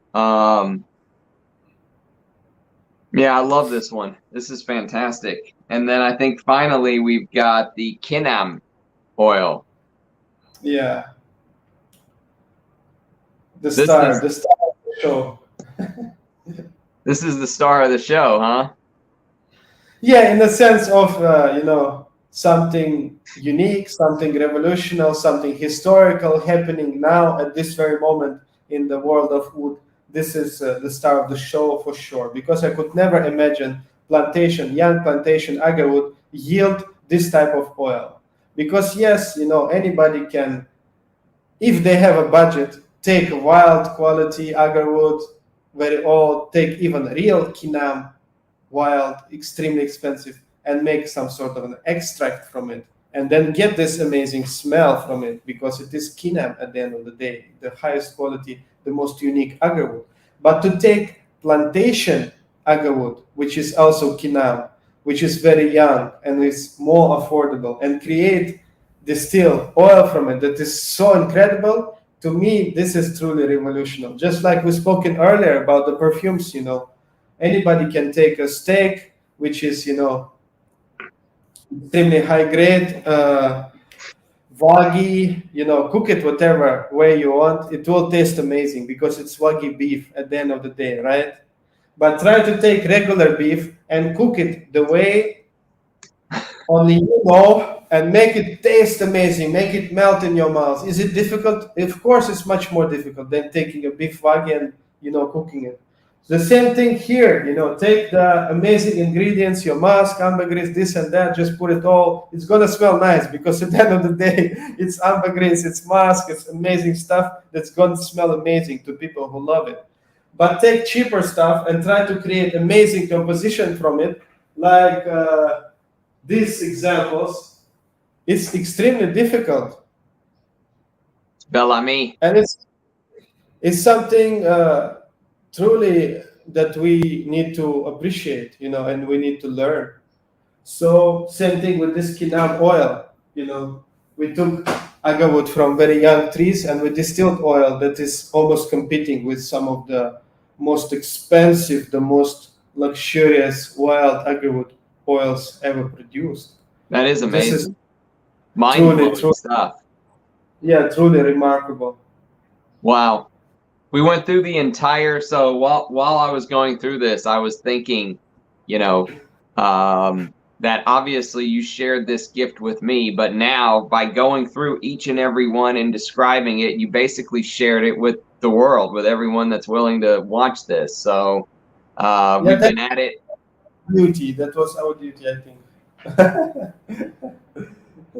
I mean, it's just like you share your compositions with the Riesler Dore with the world. So, I mean, it is much appreciated. We've been at it 3.5 hours. Do you have, I know last time you had some questions that you wanted to ask me. Did you have any other topics that you wanted to touch on? I know this took longer than expected, but I really do appreciate you going through each and every one. This video will be a beautiful reference for people for years to come. Yeah, man, this time just flew by so fast and I really enjoyed it so much. And I seen somebody in the comments just now asked something about the Narcissus flower. Let's see. He says it's his favorite flower. Can you ask Russian Adam about it?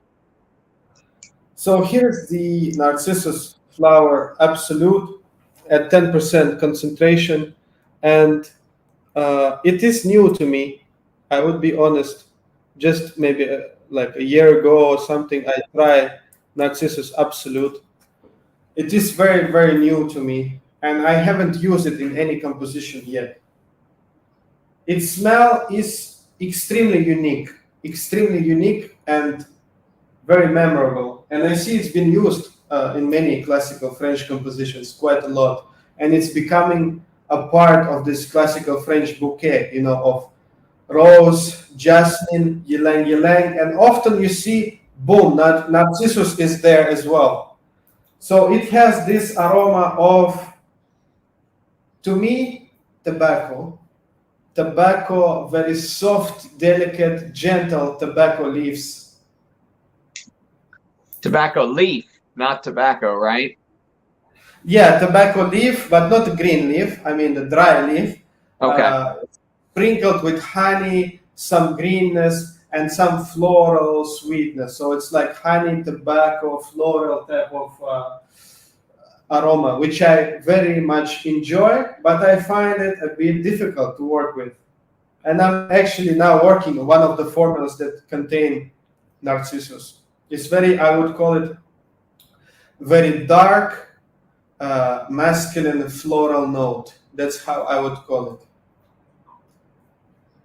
And I absolutely love it. But yeah, it's very tough ingredient. Then obviously I wanted to share with people and with you the stuff that I purchased recently for the last month, maybe. The stuff that you inspired me to buy. Obviously, we already showed this on the channel, the wonderful Bellamy in the old shaker bottle. I really do enjoy it almost daily, and I truly appreciate the fact, just as we discussed, that it's not made of extremely expensive ingredients, extremely natural, vintage ingredients, yet it is absolutely wonderful, amazing, beautiful creation.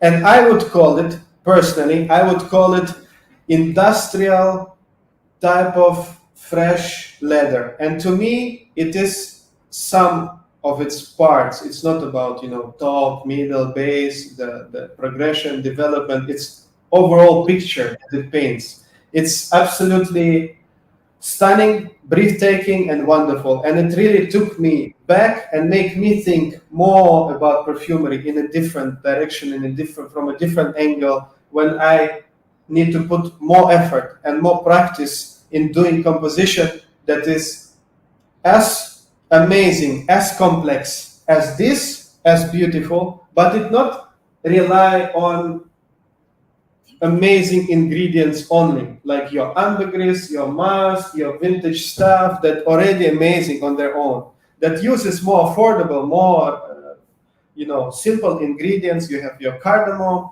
bergamot, carnation, touch of this, touch of that, maybe synthetic leather, but the end result is something else. The end result is something that takes your breath away, and end result is something that truly makes you wonder, wow, is it perfumery only about high-grade raw materials, or is it about the skills? The art. Yes. Art in a bottle. Exactly. Another thing that made me think of Bellamy and its concentration, its eau de toilette. Yeah. Yeah. So this takes this composition to another level in terms of perfect balance and the position of the notes. Meaning you don't have to, dig in it. You don't have to travel into the aroma, into the notes, into the spectrum in order to discover this nuance and that nuance. That what you have to do when you're wearing attars or extract de parfum.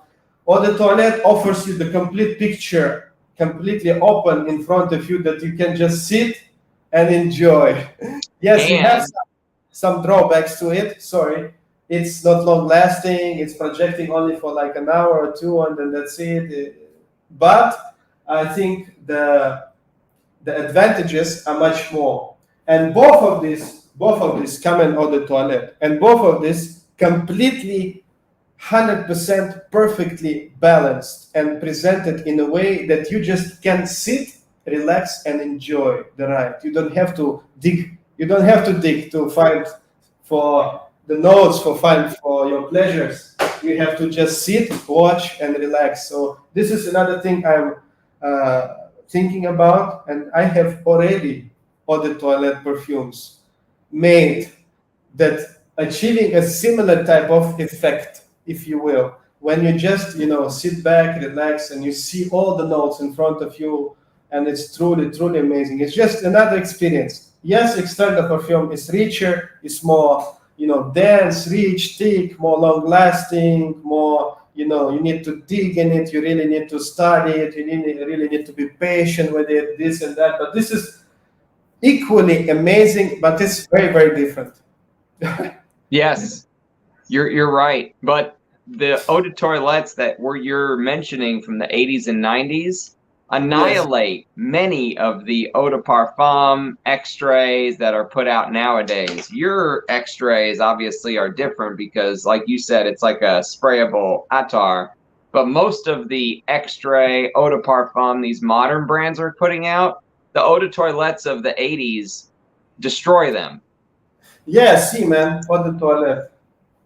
Oh, it's beautiful. I love Rochas Femme. That's an example of a perfect composition. That's the eau de toilette color. Yes. Today, we have extracts that not as dark as this. Yes, that's right. You're exactly right. Rochas Femme. I mean, what a fragrance. And you can buy it for $30. Of course, there's maybe vanillin there and other things that impact the color, but you can feel there are many rich resins, many rich floral absolutes in it, and this aroma is absolutely stunning in terms of the composition as well as the quality. The cumin, the jasmine, the plum, the oak moss in the base, it's just amazing. And then I also got this famous fragrance that I quite like. Is that Chypre Palatine? Yes. Oh, I love Chypre Palatine. And then having them two together, I kind of find some similarities, Yes. And at first I was like, wow, it's quite similar. But then, yeah, I discovered different nuances, this and that. But then I made a comment. I said, this is like a same story told with different words. So there are different ingredients in both of this, but the story is kind of the same. The fruity Chypre with the plum, resins and all that good stuff.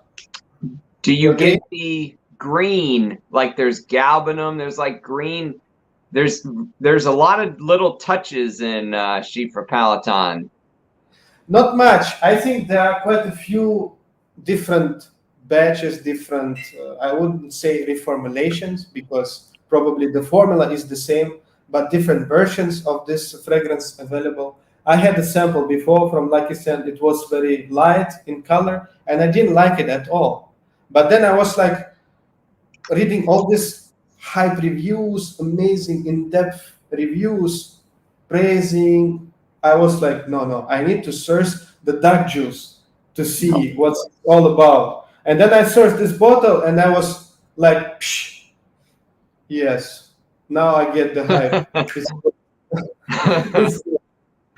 But then, yeah, anybody hunting for this dark juice, you can just go for this, and I think you will not be disappointed because it's a similar type of a fragrance. Yes, it is more nuanced, it is more sweet, it's maybe a bit more higher quality, but I would say this is not far behind. Agreed. Totally agree.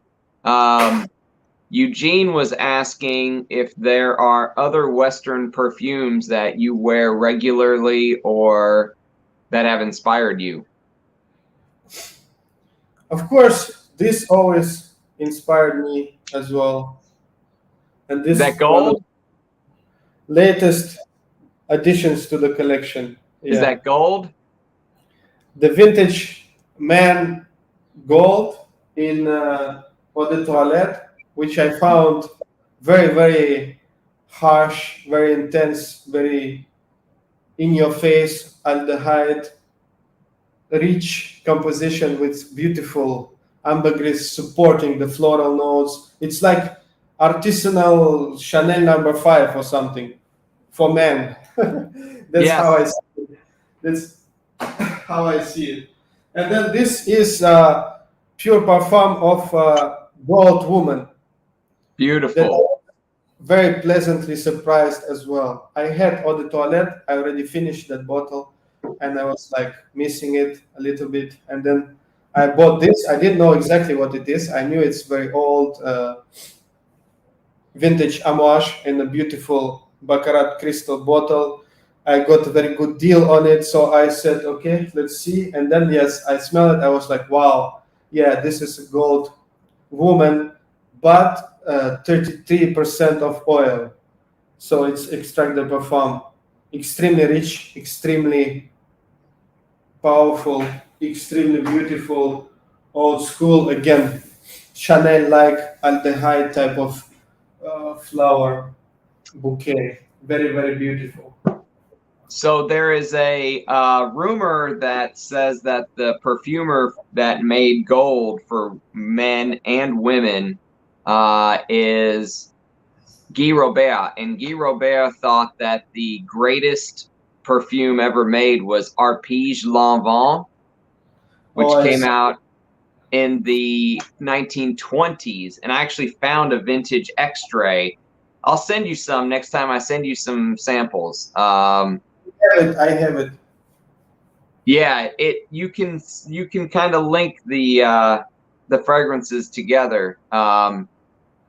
This is definitely in French perfume style, even though it's a Middle Eastern house. You hit on it, Chanel French style for sure. I love it. I love Goldman. The civet is animalic. It's like sitting on a tiger's rug. Like you're sitting on a tiger rug in a palace or something. It's beautiful, but challenging. My wife thinks it smells like baby powder. Yeah, same thing. So Eugene asked about the modern brands or in general. Yeah, he said, "What other Western perfumes do you wear?"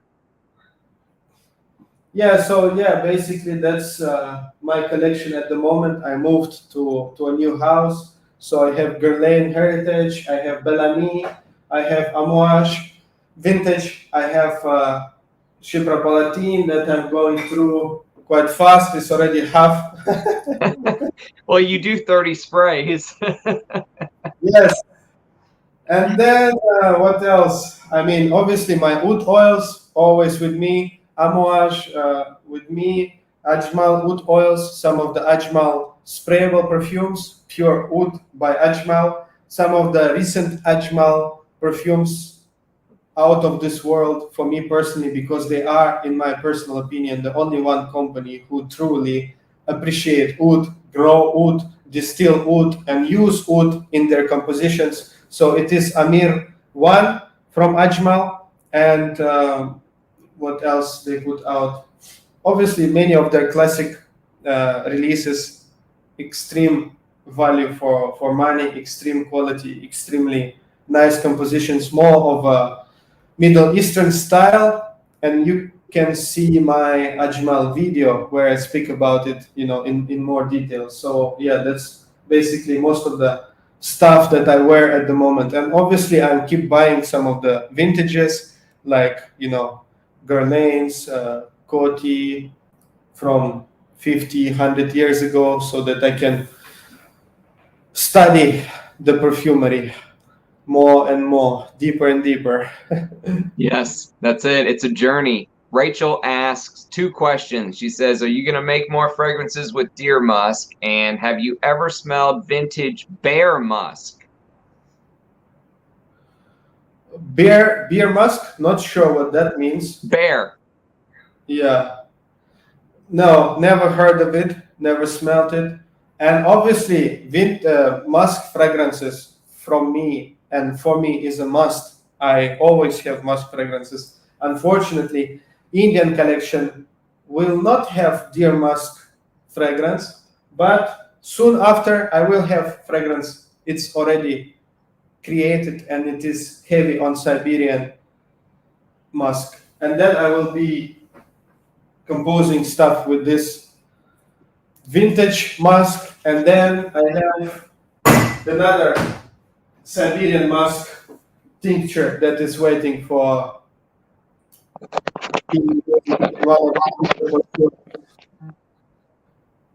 so this Siberian musk will be used in one of the future compositions. So of course, there will be perfumes with the musk always coming. But unfortunately, not this time with the new collection. There will be no musk perfume. I do apologize.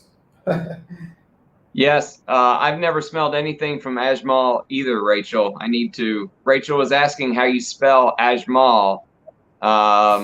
Actually, I did smell one because someone sent me some samples. Eddie right here, Jonathan B. Swift, sent me some samples, and he sprayed an Ajmal perfume on a paper towel and put it with the samples.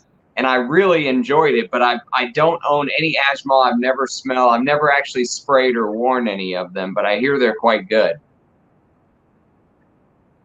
So for Ajmal, first of all, we need to set our expectations low, very low.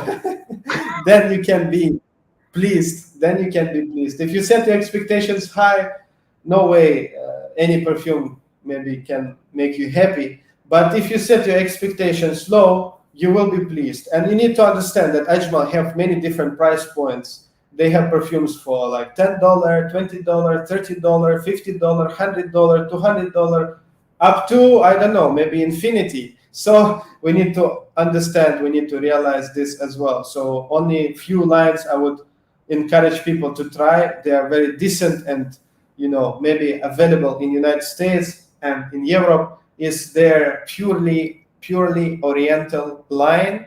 The best from this line is incense fragrance. So incense by Ajmal, purely Oriental line. This is one of my personal favorite fragrances. Then your oud heavy Mukhallat Shams, the one you tried, I think. It's a classical barnyard oud with touch of raw sandalwood. Then you have your oud Shams, which is a pure oud oil in a sprayable format, very barnyard, very fecal, very, very harsh, maybe not 100% pure, maybe not 100% natural, but for the price, I mean, it's good. And other things like Mukhallat, Muattak, amazing presentation, amazing oud rose spicy combo, very, very beautiful. But some of this might be tough to source in the West because they are based in Middle East. In India, the main boutiques are in Dubai, and the most expensive high-grade perfumes are made there in Dubai and sold in Dubai only. So it might be quite tough, but yes, if you travel to Dubai, you will be pleased if you visit some of the boutiques of Ajmal. You can smell pure rose there, you can smell pure jasmine, pure sandal, pure oud oils, and amazing perfumes made with these ingredients. Amazing. That's amazing for a house that has, cheap fragrances cost-wise along with expensive ones. That's good stuff. Rachel was just clarifying her comment. She said in America, we had many big wild bears, like black bears, polar bears, brown bears. The early Americans used bear musk to make perfume. You can still find it. I see. I'm not sure. The bear, they have pouches, same like deer, that contains grains, and they mark territory with it, or what else they do. I never heard of it. I'm not sure. I can look into it, but I highly doubt it. Maybe it's something else. I don't really know. Sorry.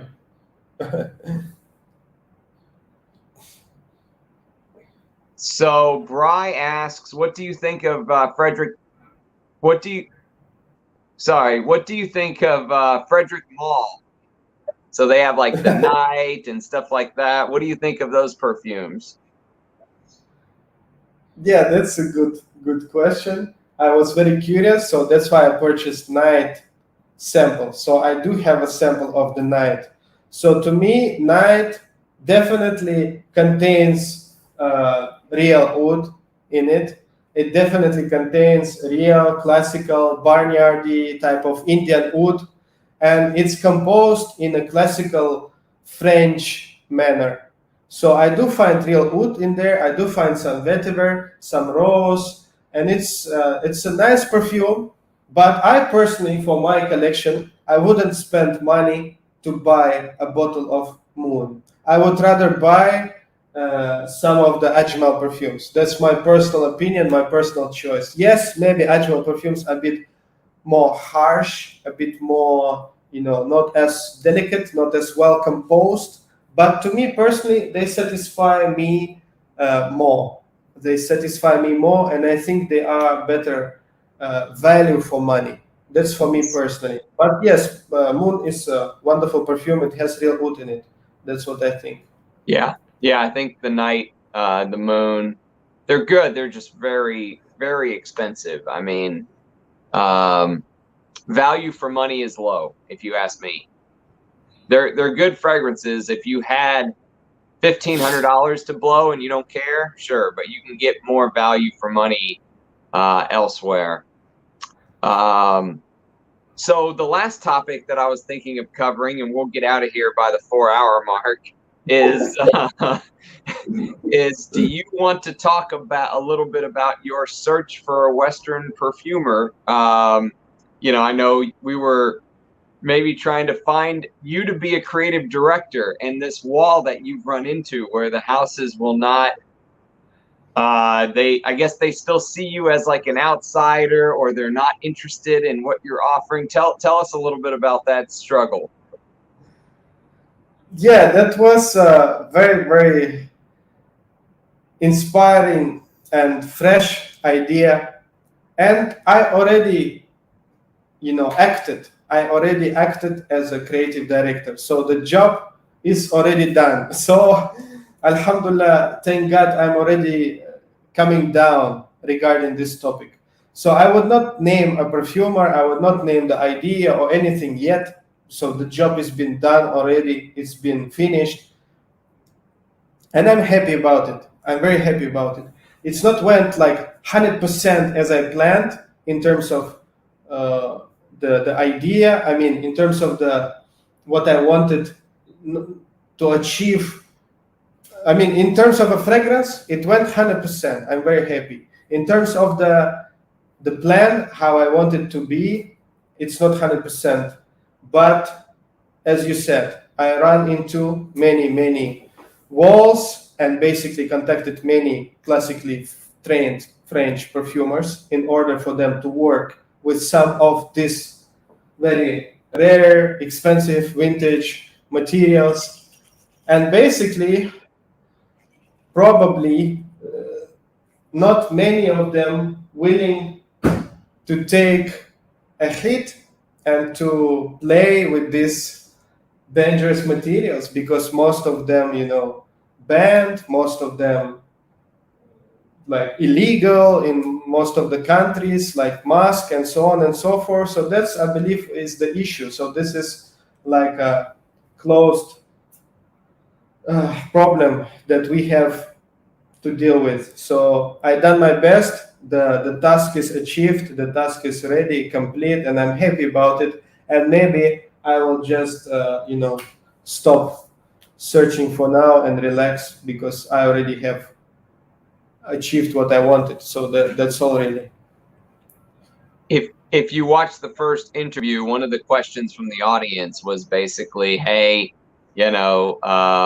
Russian Atom and these indie brands use these amazing materials, but they're not classically trained French perfumers. So that's where this is coming from. Basically, he was saying, okay, I was going to work as a creative director and let a big name perfumer work on the composition, but none of them are interested. And the more that I thought about it, the more that I realized why, because I think a lot of these perfumers are paid commissions and royalties based on using captive molecules from the big houses, right? So if they use IFFs or Simrise or whoever's captive molecules, they get a commission for every bottle sold. If they're using real ambergris or real musk, and it's a one-time, product, and then it's gone, there's no commission for a decade or 5-10 years, right? So in their world, in your world, are like Mars and Venus. It's two completely different worlds.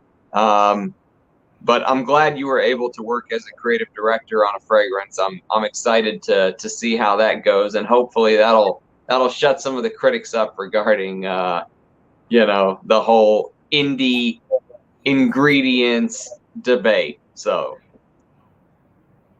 yeah, so to answer Eugene's question, I did found a perfumer who is more open, who is more,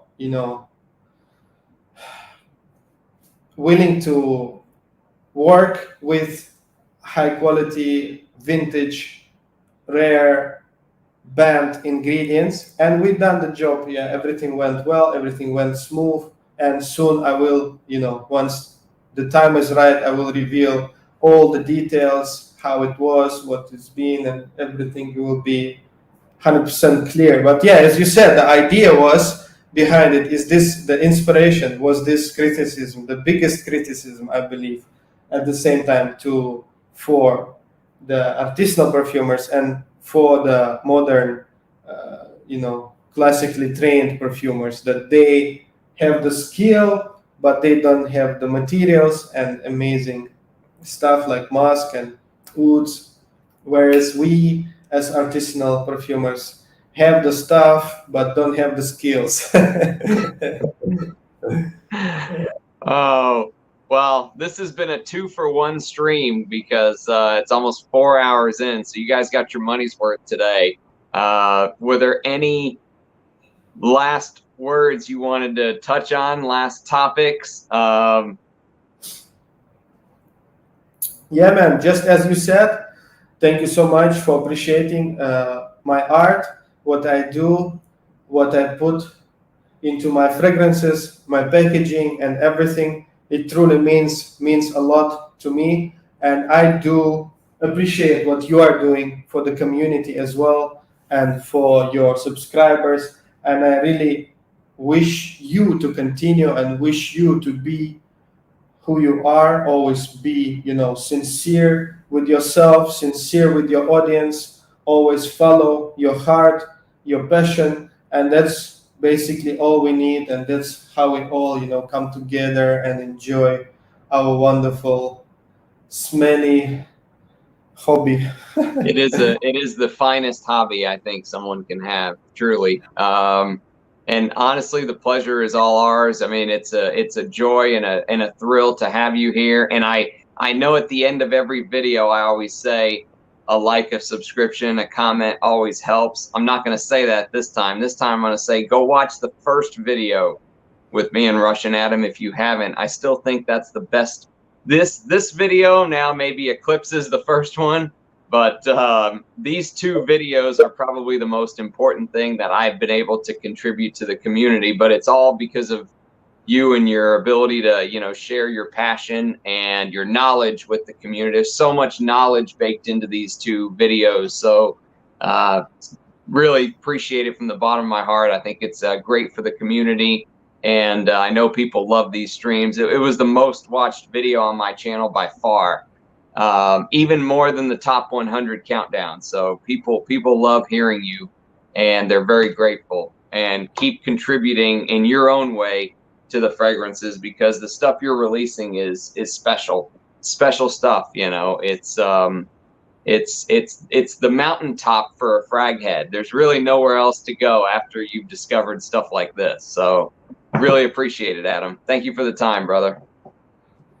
My pleasure, my pleasure. See the last question, which is quite important. The Eugene asking how it make me feel when I see that I'm being compared to some of the, classically trained French perfumers, and my compositions being compared to, classics of perfumery, some of the masterpieces. It truly is a blessing. I, Alhamdulillah, thank God Almighty, first of all, for all these blessings And then it's truly an amazing, feeling and experience when you hear something like, oh, Ottoman Empire, it's like Shalimar with additional nuances, this and that. When you said something like antiquity, War and Peace is like, Guerlain type of perfume with added wood and with added animalics, it truly makes me feel, happy.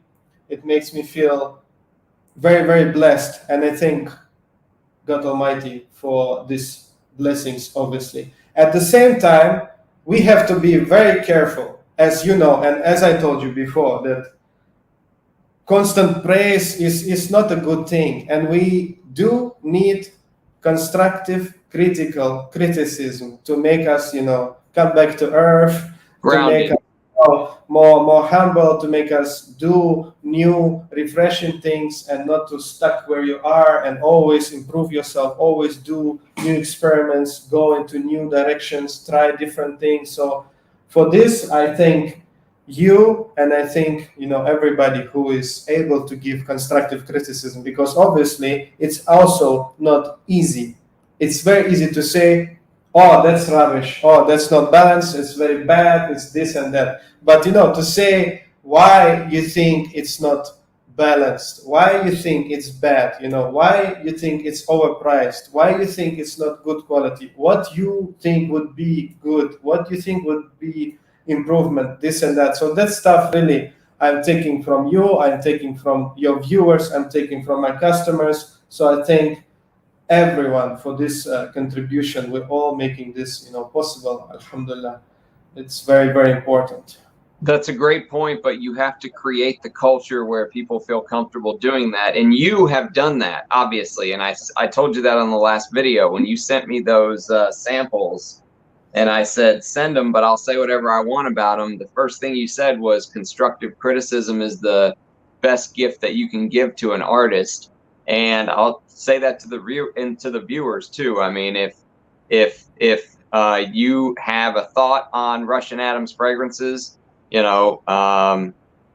it in the comments. I'm sure he reads them. And that's how we get better. I mean, that's how we learn and evolve and continue to move forward. You're not looking at it from the unit standpoint. Like, you say something bad about Erosia, maybe they won't sell an extra bottle for $500, so they cut you off of the free bottle train. You're looking at it from the artistic side, which is why I think what you're doing is so special, because there's very few. Because now 90% of the fragrance industry is captured by those big houses that only want money.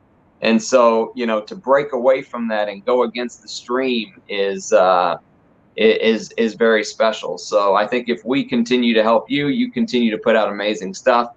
And, that's the journey. But doing it together and you not getting upset at constructive criticism, not being rude, obviously, but constructive criticism, that takes, a higher level of thinking about your creations than, oh, he said something bad about it, so forget that guy. You know what I mean? It's a different plane of existence. So appreciate that, brother. Yeah, thank you. My pleasure. Well, Chad, we hit 4 hours. Good. We hit 4 hours. That's it. Eugene says perfume needs to be understood before it's criticized. Yes, so that lands on us as the perfume, public, digesting stuff and understanding it and being able to break it down. Because it's easy, like you said, to say this is shit, this is good, this is crap, but to really break it down takes knowledge, and that's where we have to be educated as the perfume public, I think. So, quick judgment can destroy many things. Quick judgment can destroy relationship. Quick judgment can destroy, perfume business. So we need to be calm and not rush with the judgments. Take our time. Yeah, relax, enjoy, try to appreciate whatever we have. That's it. Those are great closing words. Well, it was a joy, my friend. Honestly, this was better than I ever could have imagined. It was fantastic going through each and every one of these and spending some time with you. And you know, I appreciate you taking the time, and hopefully one day we'll do this again soon with when the new collection drops, or you know, whenever your new collaboration with Bortnikov comes out. We didn't even talk about that, but can't wait for that. You have so many good things going. So much love, my brother. Yeah, thank you so much. Same thing here. Really looking forward to come together again, and hope to see you very soon. Cheers, Russian Adam. Take care. We'll see you later. Bye. Bye, my friend. See you.